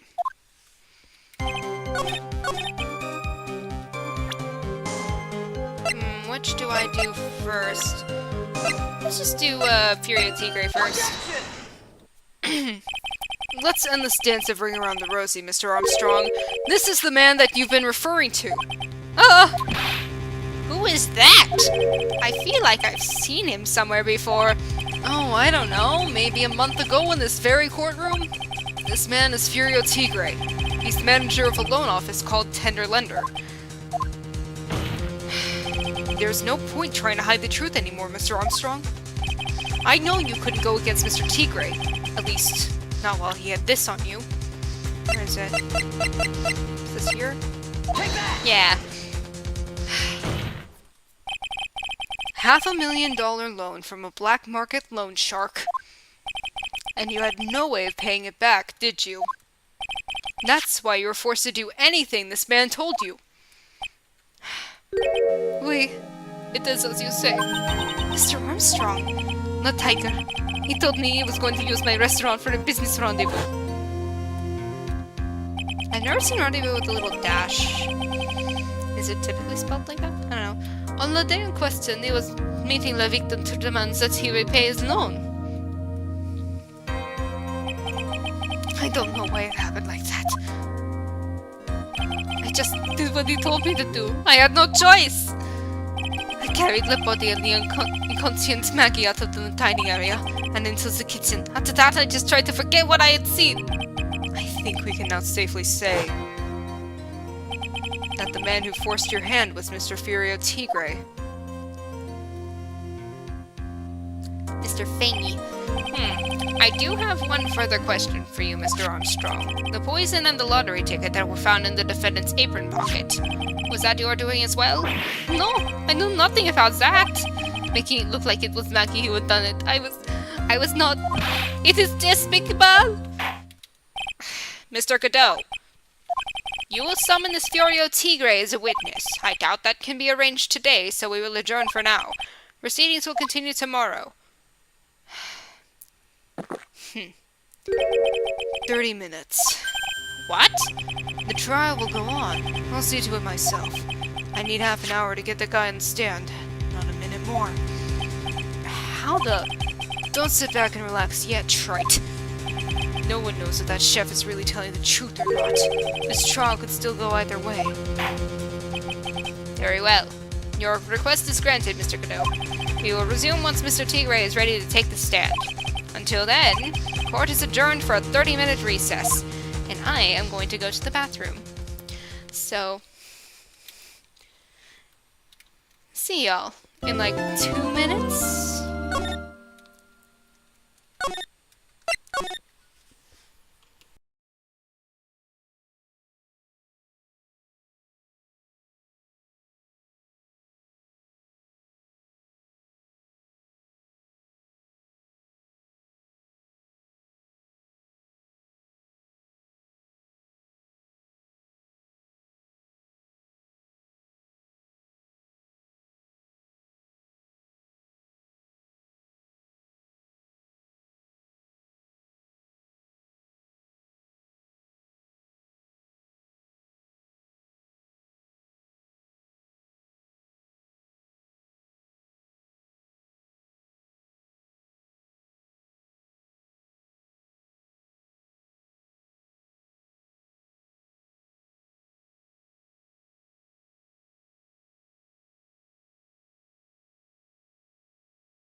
I'm back, baby. Let's get back into it, shall we?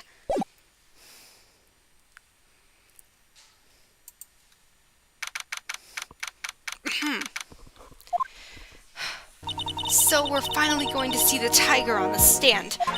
We've almost got this case won now, Nick. I wish I could agree. Huh? When I cross-examined Mr. Armstrong just now, he said he was just doing what the tiger told him to do. But Godot picked up on it, remember? He pointed out that without proof, we don't know if what he testified is the truth. You mean, you think Mr. Armstrong was lying? I don't know, but if that's the line the prosecution takes, we could be in trouble. I get the feeling that we don't have the case-making evidence we're going to need. Hey, pal. Detective Gumshoe. What are you so jumpy about, Detective? Your hair's standing on end. Hey, that's the pot calling the kettle black, little Miss Topknot. It's not a top knot. Never mind about the hair, just calm down, alright? I can't stand still when I don't have a job to do. I get kind of wound up. Ah, no kidding. You gotta have something you need me to do, pal. Anything. Well, hey, I'm gonna take a jog back down to the precinct. I could get some prints analyzed for you if you got an hour. An hour?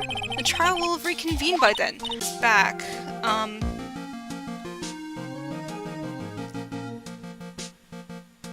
Yeah, here we go. In that case, would you mind checking the prints on this? To the station anyway. Could you find out whose prints are on this? Oh wait, that's the small bottle I gave back to you this morning, right? Yeah, I think it's time we solved the last mystery of who the prints on it belong to. Sure thing, pal. Actually, that's been gnawing at me too. Alright, small bottle given to Gumshoe, baby. Alright, okay, I'll get this all to the lab right away. Just make sure you don't lose the case before I get back! Gotcha. This is pretty much the final showdown, I guess. It's time to separate the phonies from the real guys. Yeah, let's go.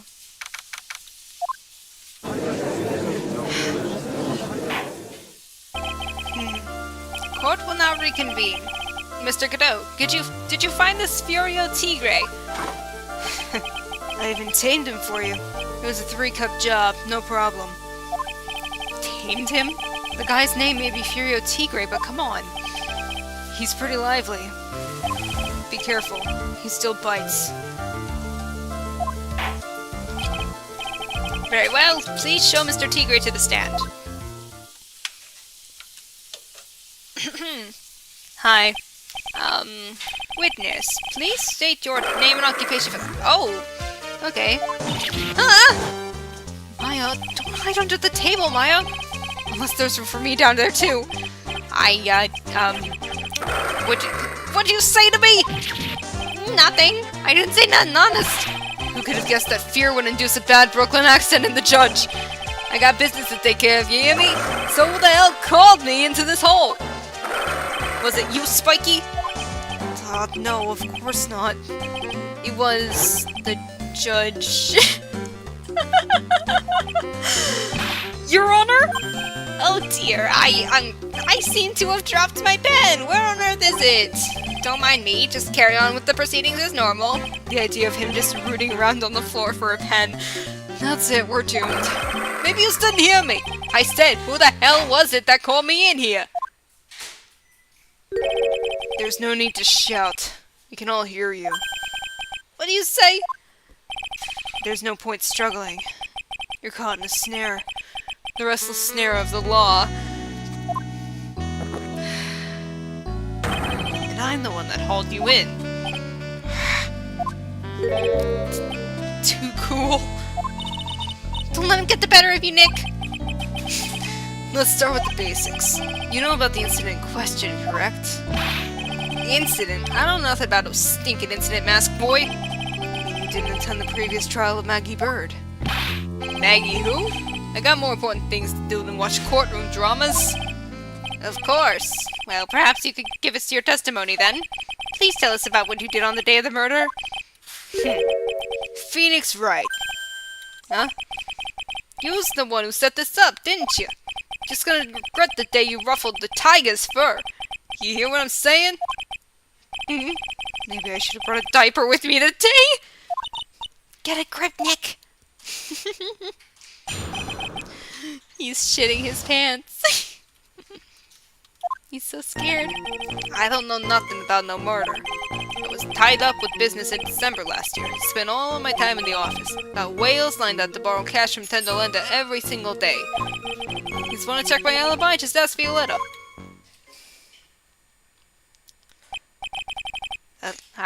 At last I found my pen. Very well then, Mr. Wright. Your cross-examination... What is it? Please, witness, if you could refrain from shouting out like that.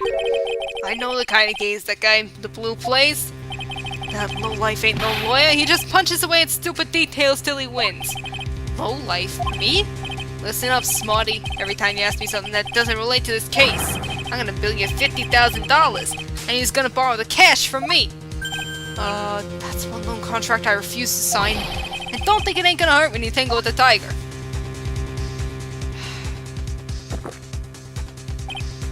I love a good spectator sport. Just a minute, that's really not... This witness is... How can I put it? A hungry tiger roaming the urban jungle. Get on his bad side and he'll bite everyone's heads off. Yours too. Very well. I have no choice but to impose a penalty system here. You better be listening. I said I got business to take care of. Big business. If I don't split now, I ain't gonna catch my bus. Looks like you're gonna have to wait a little longer for your bus. Mr. Wright. Penalty. Yes, Your Honor. You can do it, Nick! Come out from under come out from under there already, would you, Maya? Alright. This first statement is nothing. Are you sure about that? We're talking about 1 month ago, you know. You see these teeth? That's how sharp my secretary is. Sharp? Is he talking about Viola Gavarini? She writes everything in my scheduler. December, mainly in the office. That's what it says, so that's where I was. That seems like a rather, sketchy schedule. There he goes again. What the tiger did all December isn't the issue. What's important is what he was doing on the day of the murder. So, now what? Obviously press harder. Mr. Tigre, what do you want? If you wouldn't mind going into a bit more detail? Objection! This is a dead end, Wright, and you know it. Remember the rules. No, it's essential that we establish the witness's alibi accurately. I agree. The victim was killed on December 3rd. Were you in the office that day too? Maybe you ain't listening. Of course I was. I never set foot outside. I had meetings all day with a bunch of cats who wanted to do business with me. I ain't never seen that young kid before. I do believe the witness's last statement was important. Mr. Godot, if you could please... Mr. Tigre, the court asks you to add that last statement to your testimony. Don't be a man. Don't let an animal beat you. Be a man, Your Honor, and ask him yourself. Alright. Uh-huh. You were in the office, huh? Where is that calendar? You literally had a meeting with him. Mr. Tigre, you claim you didn't know Mr. Glen Elg, but it appears that Mr. Glen Elg knew you. What? Mr. Elg left this little note on his calendar. Meet with the tiger. And the date, December 3rd. December 3rd? That's the day of the murder. So, Mr. Tigre, I submit that you did indeed know one Mr. Glen Elg, because on the very day of the incident, you met with him.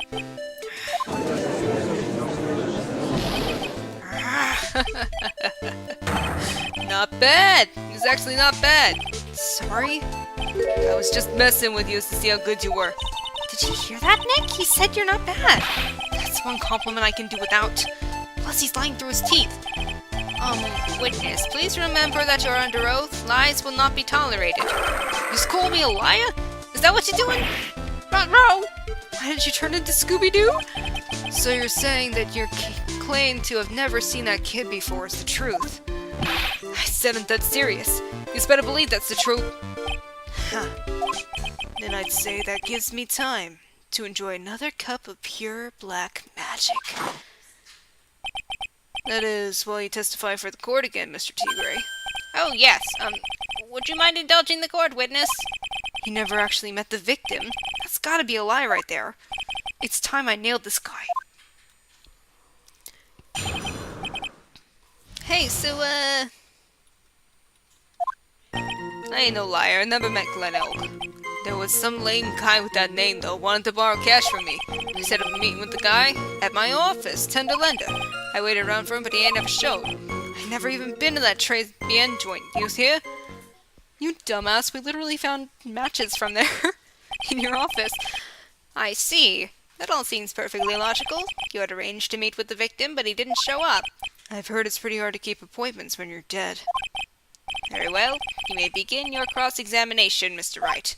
Yes, Your Honor. Didn't I tell you I got a big deal going down today? I ain't gonna make my bus now. Gonna have to take the express train. That bill's going straight to you, right? That was a weak growl.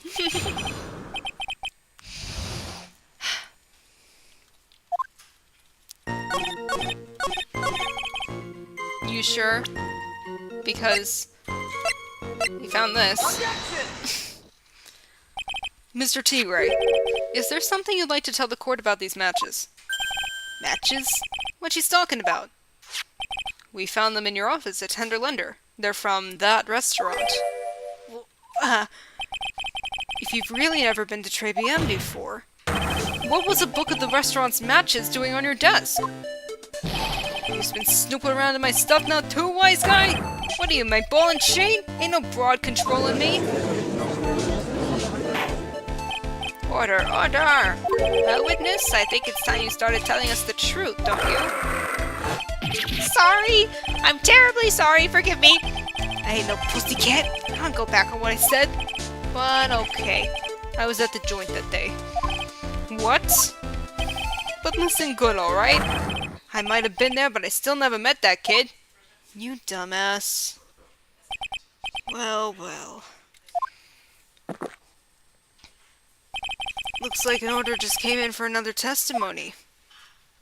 Stop making restaurant puns. I'm this close to proving it was him. He did meet Glen out that day. And he did put poison in his coffee. He must have.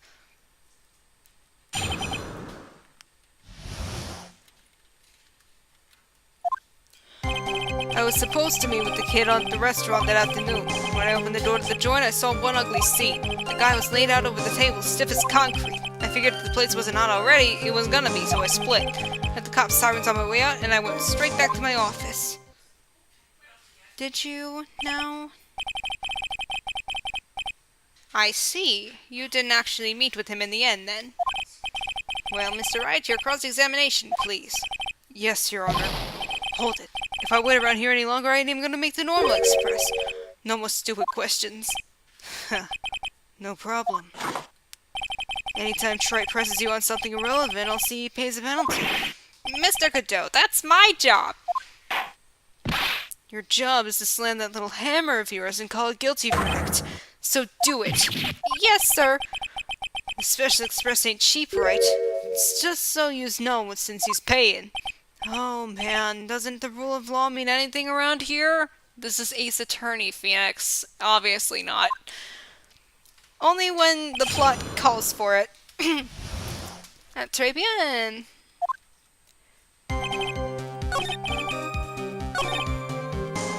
You sure about that?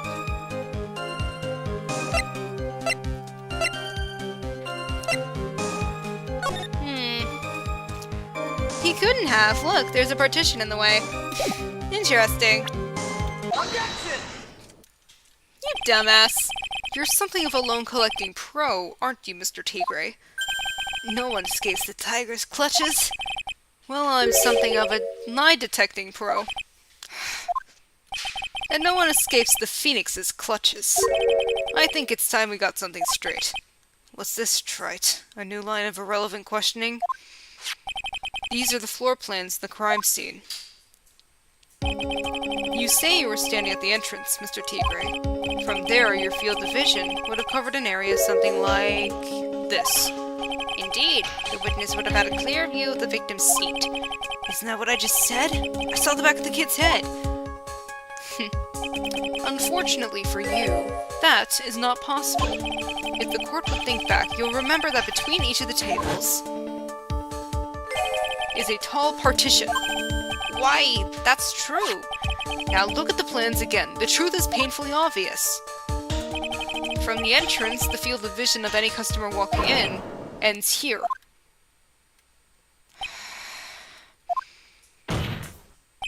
So, from the entrance of Tribulations, you couldn't have seen the victim's seat, but you did see the victim that day because you met with him. Wrong. Have you forgotten the old man's testimony yesterday? The victim was alone at his table. But the defense just proved that point to be moot. The victim witnessed by Mr. Kudo was not Glenn Elg, but a fake. What? Did you already forget? In order to have Mr. Kudo falsely testify, the real killer posed as the victim he had just killed and acted out a charade. That will do. This trial has gone on long enough without the obvious question being answered. Who exactly was this real killer who impersonated the victim? You say the killer murdered Glenn Elg and then impersonated his victim in a performance for Mr. Where? Well, who is it? It's very obviously Furio Tigre. No one else could have... Come on. Obviously, the killer is Furio Tigre. No one else could have done it. What? Well, witness? No, that's cute. You just think you can pin this on the tiger? Maybe you don't understand. Tiger's the king of the jungle, so I dare you to say it again. Come on. You got the guts? You can't threaten me, Mr. Tigre! It's the defense. Go ahead and tell the witness, Mr. Wright. Mr. Wright? Sounds to me like it must be you, old man. He's got guts, I'll give you that. Mr. Wright, do not leave me to handle this alone. Perhaps I can end this embarrassment. Mr. Kudo! Let's just go back over Mr. Kudo's testimony one more time. The old man didn't just see the didn't see just the victim. Oh no. Oh no. The victim, yes, we know. It was very obviously, he saw the accused put the poison into the coffee. Yes, it was the waitress who poisoned the coffee. Very impressive, Mr. Goodell.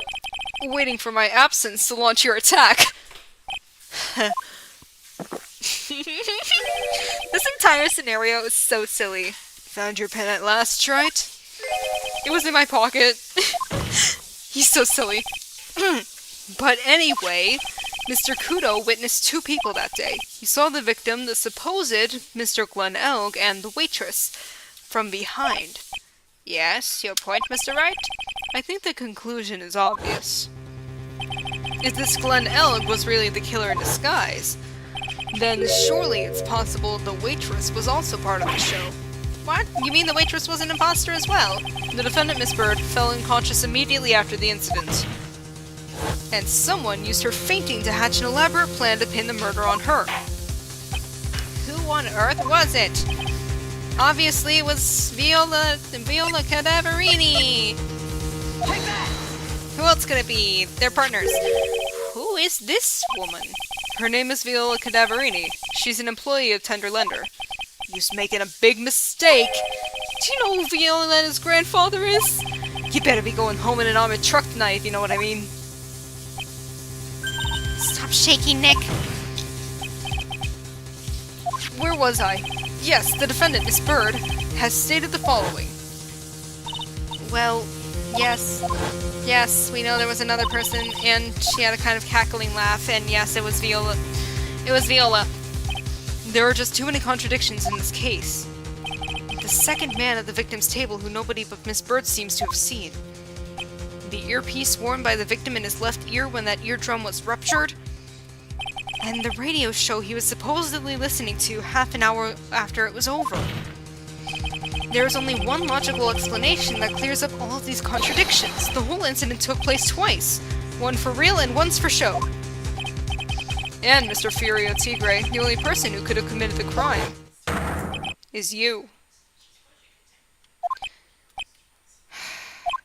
Witness? What have you got to say? That's cute. Sorry? He's alright. I could do with a guy like you around. What do you mean? Okay, I'm in on this game. I'm gonna have to charter a jet to get me to my meeting now, but I'm gonna give you one more thing to think about before I go. Something to think about? He's got it all wrapped up nice, alright?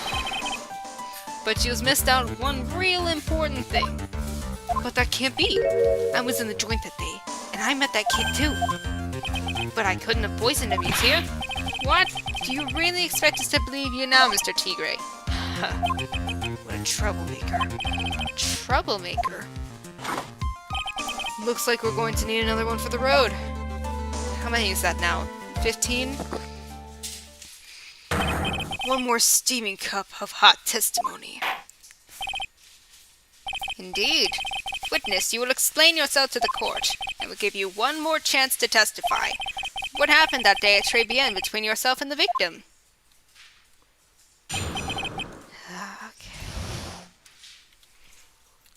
Okay. Yeah, I loaned out cash, about $100,000. That day, we was due to have a little chat. That kid is his payback day, you see? So anyway, he tells me he's got no way to pay up. I'm about to flatten the guy when he starts screaming.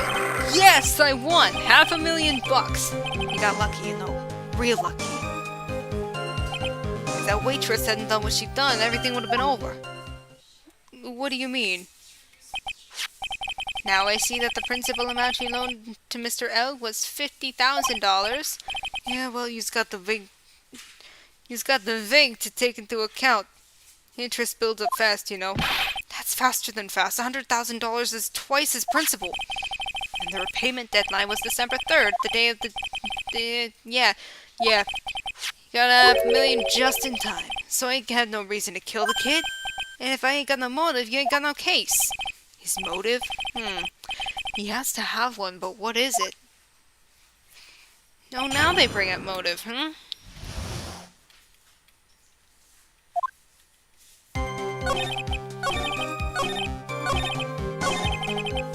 What do you mean, waitress? The waitress. You mean the girl with the glasses in the defendant's chair. Who else could I mean? If she hadn't gotten in the way, things would have been bada bing bada boom, over and done with. Maybe I should push a little on this. What do you mean things would have been over and done with? Are you all there or what? I'm talking about the cash. I was there to get my $100,000 back, that's all. I'm a businessman. It was all coming together before that waitress got in the way. As far as I can tell from the witness's testimony, other than recouping his loan, Mr. Tigre had no motive for killing the victim. Witness, you will amend your testimony to reflect what you just said. The tiger's motive, huh? I didn't have no other reason to kill the guy. I mean... there was... this. Objection! So you just intended to get back the $100,000 Mr. Elg owed you, correct? I loaned the guy the cash, so that's my right. Unfortunately for Mr. Elg, I don't believe the $100,000 is what you were really after. Objection! What are you getting at, Wright? What else would a moneylender be after other than money? Oh, the moneylender was after money. But money in a totally different league. The kind of money that a single disc like this would fetch. What is that? A computer virus, Your Honor. A virus called MC Bomber. A computer virus? What does one of those do? A computer virus is a program that wreaks havoc on the insides of a computer. A computer? What does one of those do? God damn it, Judge. I guess the beard isn't the only part of his honor that's from the Stone Age. I'll explain it to you later, Your Honor. Right now, this is the important point. A virus like MC Bomber would be worth several $1 million on the black market. Several $1 million? Lending money with no hope of ever receiving repayment would normally be bad for business. But in this case, the very fact that Glenn Elg had no way to repay the money is crucial. What? Glenn Elg was a programmer, a highly skilled programmer. That skill was the collateral Mr. Elg put up in order to borrow the money. Objection! You're trying to suggest the witness's motive was to get hold of that program? Exactly. The witness may have poor fashion sense, but he is by no means an idiot, Wright. A man like him could get his hands on $1 million without resorting to murder. Of course he could, provided that he had time. But what if he had needed the money right then? When the pressure's on, the luxury of choice tends to disappear. It seems you have a logical conclusion for this theory, Mr. Wright. Would you care to share it with us? Why did Mr. Tigray need money to the tune of $1 million? To pay off the medical bill, obviously. In December of last year, you found yourself in need of a huge amount of money. About 6 months ago, you were involved in a traffic accident, weren't you? An accident involving a car and a scooter in which a young woman was injured. She was taken to the hospital where she underwent surgery.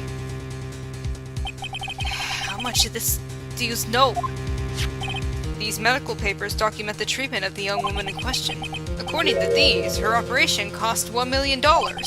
And yet, when the payment was due last month, you somehow managed to pay it in full. $1 million?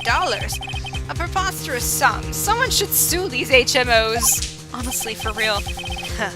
No one would pay a bill like that. If the medical association got wind of it, the hospital would end up as dead as a morgue. But Mr. Tigray had no choice but to pay, because his very life depended on it.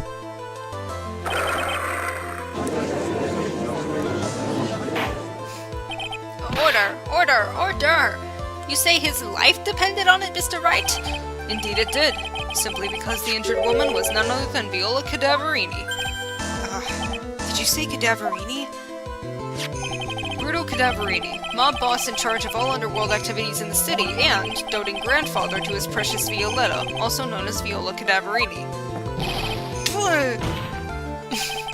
Your life was in danger unless you paid compensation to the boss, correct?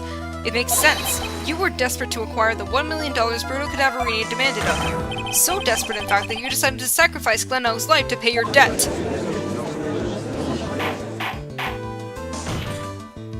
On the day of the murder, Mr. Tigray's sole intention was to get his hands on the CD. Glenn Elg had no way of paying back the $100,000, and Mr. Tigray knew it. But then a miracle happened. The miracle did happen. The kind that Mr. Tigray would prefer to say never happened, but he can't. And neither can I. The lottery win? Exactly. At the 11th hour, Mr. Elg won $500,000 on the lottery, which left Mr. Tigray with no way of getting his hands on the all-important CD. At least, no legitimate way. So he sprinkled some fairy dust into the cup and killed him that way. So he resorted to illegitimate means. That's crazy.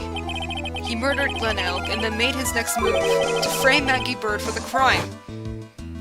Mr. Tigray posed as Glenn Elg, while Viola Cadaverini played the role of Miss Bird. And then they reenacted the whole thing in order to establish a witness. The witness being the one we all heard testify yesterday, Mr. Victor Kudo. Objection! Like I said, Trite, that's crazy. No one could pull off a stunt like that. For starters, there's no way the chef could have been kept in the dark about it. He was being blackmailed, but Mr. Armstrong was in on it from the very beginning. Have you forgotten already, Mr. Godot? Mr. Armstrong owed the witness money too. $500,000, in fact. He had no choice but to go along with Mr. Tigray's plan.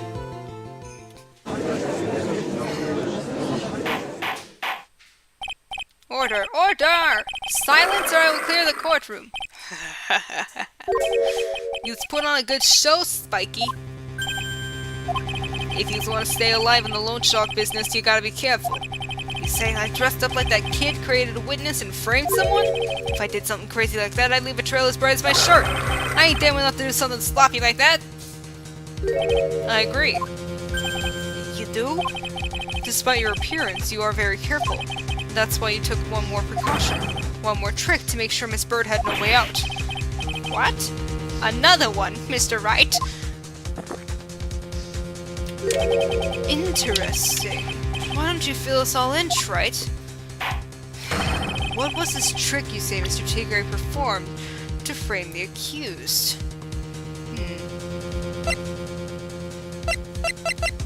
He defended as... Yeah. Take that! What on earth is that? What an insult to think anyone could be fooled by such a childish imitation, says the one who was. Consider yourself insulted, Honor. Mr. Tigre, you didn't just pose as the victim on the day in question. A month ago, in this very court, you posed as me. What? That's The truth. But the witness looks nothing like you, Mr. Wright. Although, now that I think about it, it was you, wasn't it? No doubt it was you, standing in here, this very courtroom, a mere month ago. A Phoenix Wright who put up the most disreputable, shabby defense I had ever seen. Rawr! Can you prove that, Gramps? Prove the attorney who represented the accused here a month ago was this man? Are you prepared to take the stand and testify that it was him? That would be a scene. Hey, forget about it, yeah?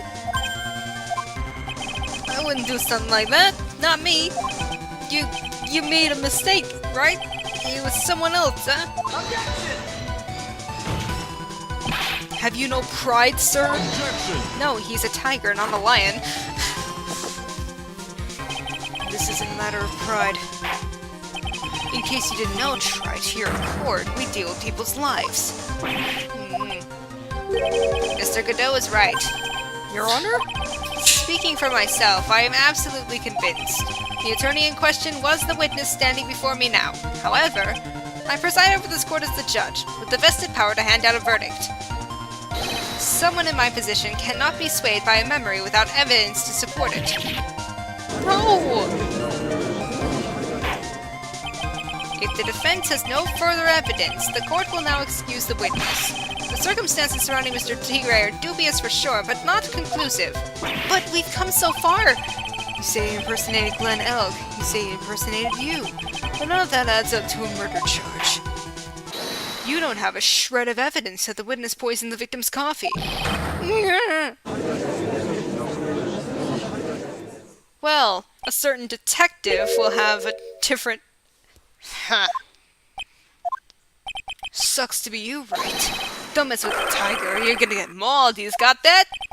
All I managed to do here was chase him around a bit, but I was so close to getting him to admit his own guilt. Looks like I won't be needing a refill. If I just had one more piece of evidence. One more piece of evidence, and maybe I could get Maggie off the hook. Wait! This witness's cross-examination is over. You are free to go, Mr. Tigre. Hold it! Your Honor, sir! Wait! Yeah! Detective! Detective Gumshoe, you're the best! Sorry it took so long, pal. I staked everything on this. My badge, the works. So here it is! My heart's counting on this too. What is it, Detective? Isn't it obvious, pal? It's the final decisive piece of evidence. What?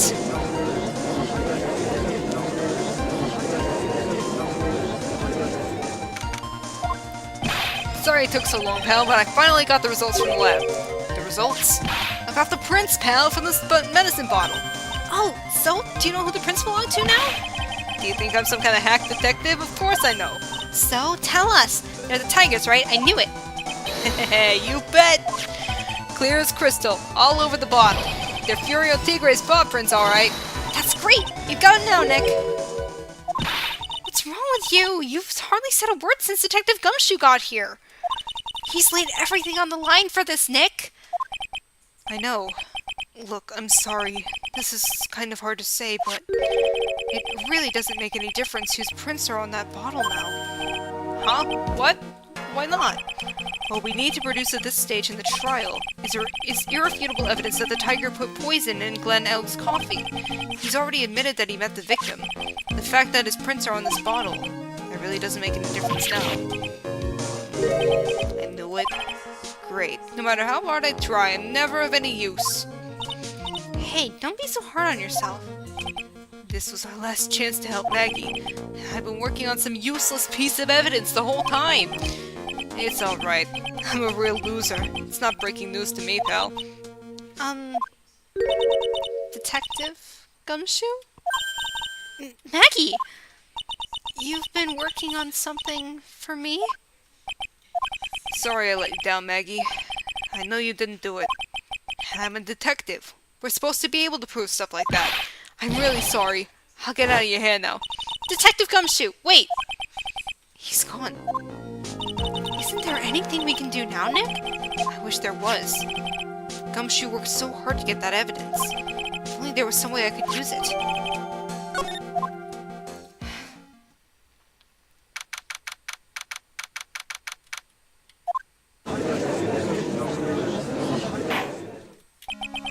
Mr. Wright, Yes, Your Honor. I granted you a recess so you could prepare this decisive evidence you've discovered. Yes. Don't keep us all in suspense, Wright. Show us. Naturally, we can assume it's evidence that will actually stand up in court. Can't we? Think, Phoenix.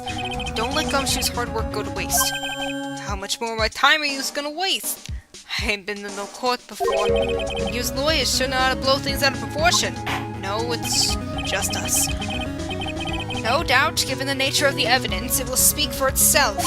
Nevertheless, you will talk us through it, Mr. Wright. Well, I know I can't prove anything new with this evidence. I'm really backed into a corner here.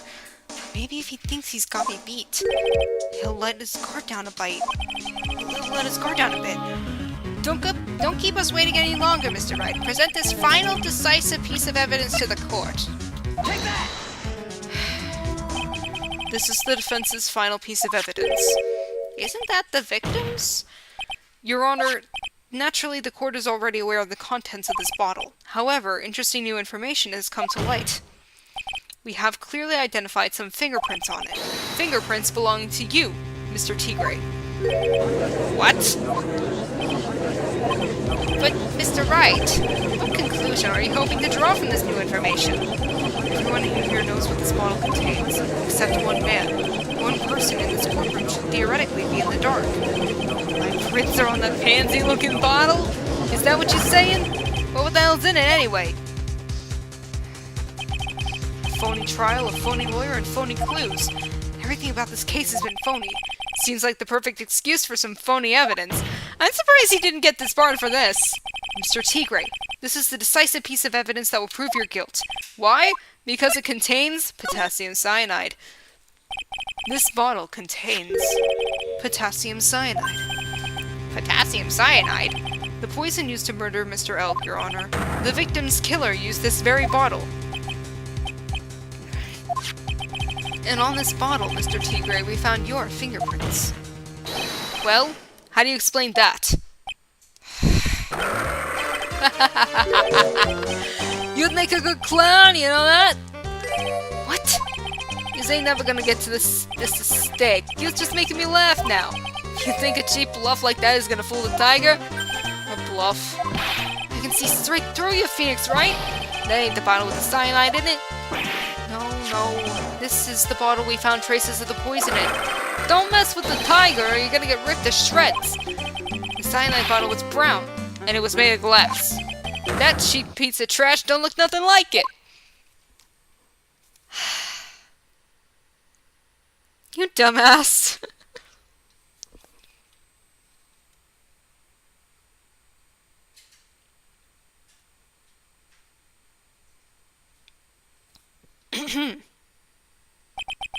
Got him. At last. What? Why's everyone gone quiet? I said that bottle. Is this the bottle you're referring to? Yeah, that's it. That's the bottle of cyanide was in. But you ain't gonna find my prints on that bottle. Don't let that cozy-looking suit fool you people. That lawyer's just playing games. Tell him, Mr. Prosecutor. Tell that guy where to go. You still haven't figured it out. Don't you realize what you just said? What I said? What did I just say? You were summoned to this court for the first time earlier today. If you really had nothing to do with the murder, you shouldn't have known all the little details. For instance, you should have known what kind of bottle the potassium cyanide was in. But just now, you slipped up in front of every single person in this courtroom. You described the exact bottle used by the killer to hold the poison. You don't know who you're messing with. I'm the Tiger. I control millions of dollars on the black market. You think I'm gonna let some jumped-up suit get the better of me? Sure, the last piece of evidence was phony. But that's just what you deserve. The phony trial with a phony lawyer, it was all played out by you, the biggest phony of all. I found you, faker. Faker? I think you're the fake lawyer around here. Rah! I'm not doing this. I'm not doing this breakdown.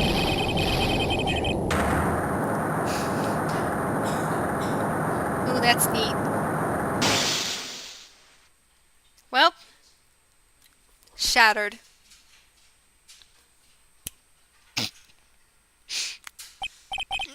What's going on? It looks like a blackout. Nice. Well done. Trite. That's good to know for later. It does glow in the dark. I saved my 17th cup of coffee for you. Just for you. Savor it. While you watch the police restrain your prey.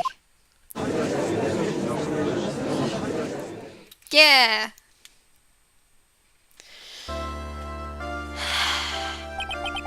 Mr. Wright, you caught a tiger by his toe, but if this one hollers, he won't be let go. I had to include that at some point. Now then, how are things going with Mr. Tigray, Mr. Godot? He's being arrested on suspicion of the murder of Glen Elk, Your Honor. Fortunately for us, we managed to rectify a very grave error. This bird was found guilty in the absence of a genuine defense attorney. Yes, she was. And in the absence of genuine evidence. But the tiger made one mistake. Indeed. He very nearly got away with everything if it wasn't for that one slip of the tongue. Rio Tigre is a truly frightening criminal. Ha. The truly frightening one is that defense attorney over there. Godot. What a compliment, coming from him. Well, I am now in a position to deliver my verdict. This court finds the defendant, Maggie Bird, not guilty! Woo! Double confetti for you! Thanks, Gumshoe. That is all. Court is adjourned.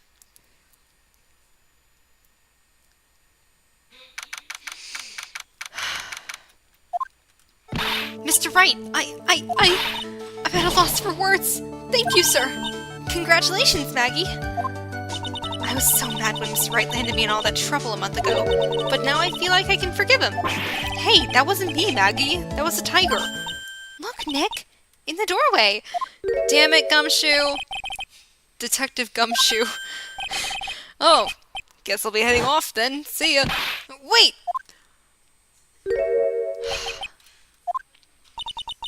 Detective Gumshoe. Oh, yeah. Congratulations, Maggie. Thanks.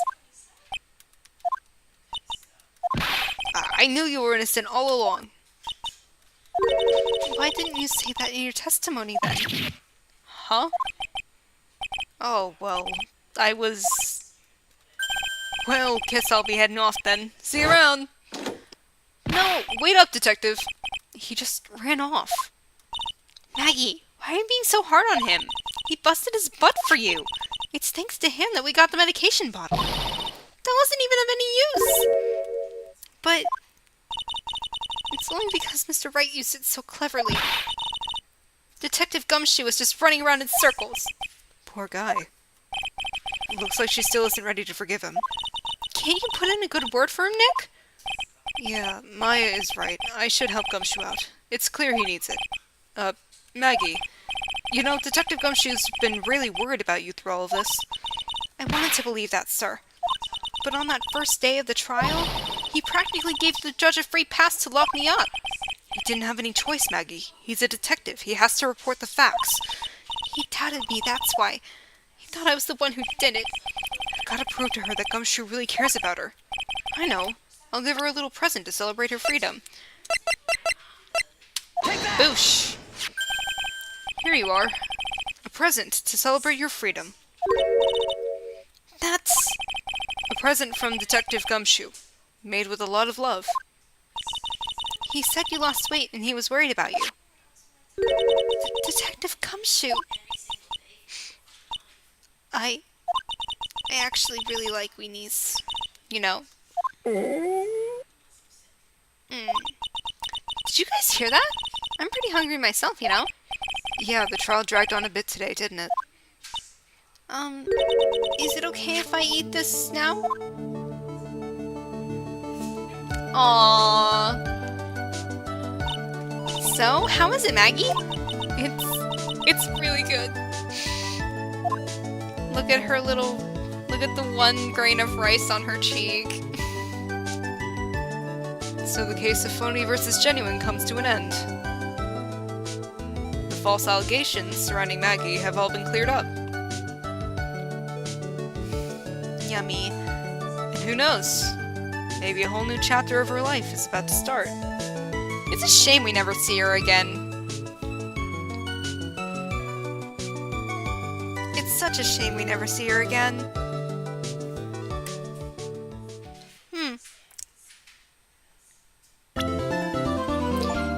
Yeah! Turnabout beginnings with the way more absolutely ridiculous Edgeworth. Hi. Let's go. Anyway, thank you all for coming and staying for this long. I promise I didn't mean it to take 3 hours. Next time, we will be playing through Turnabout Beginnings, and we will be starting Bridge to the Turnabout, so get excited for that, and have a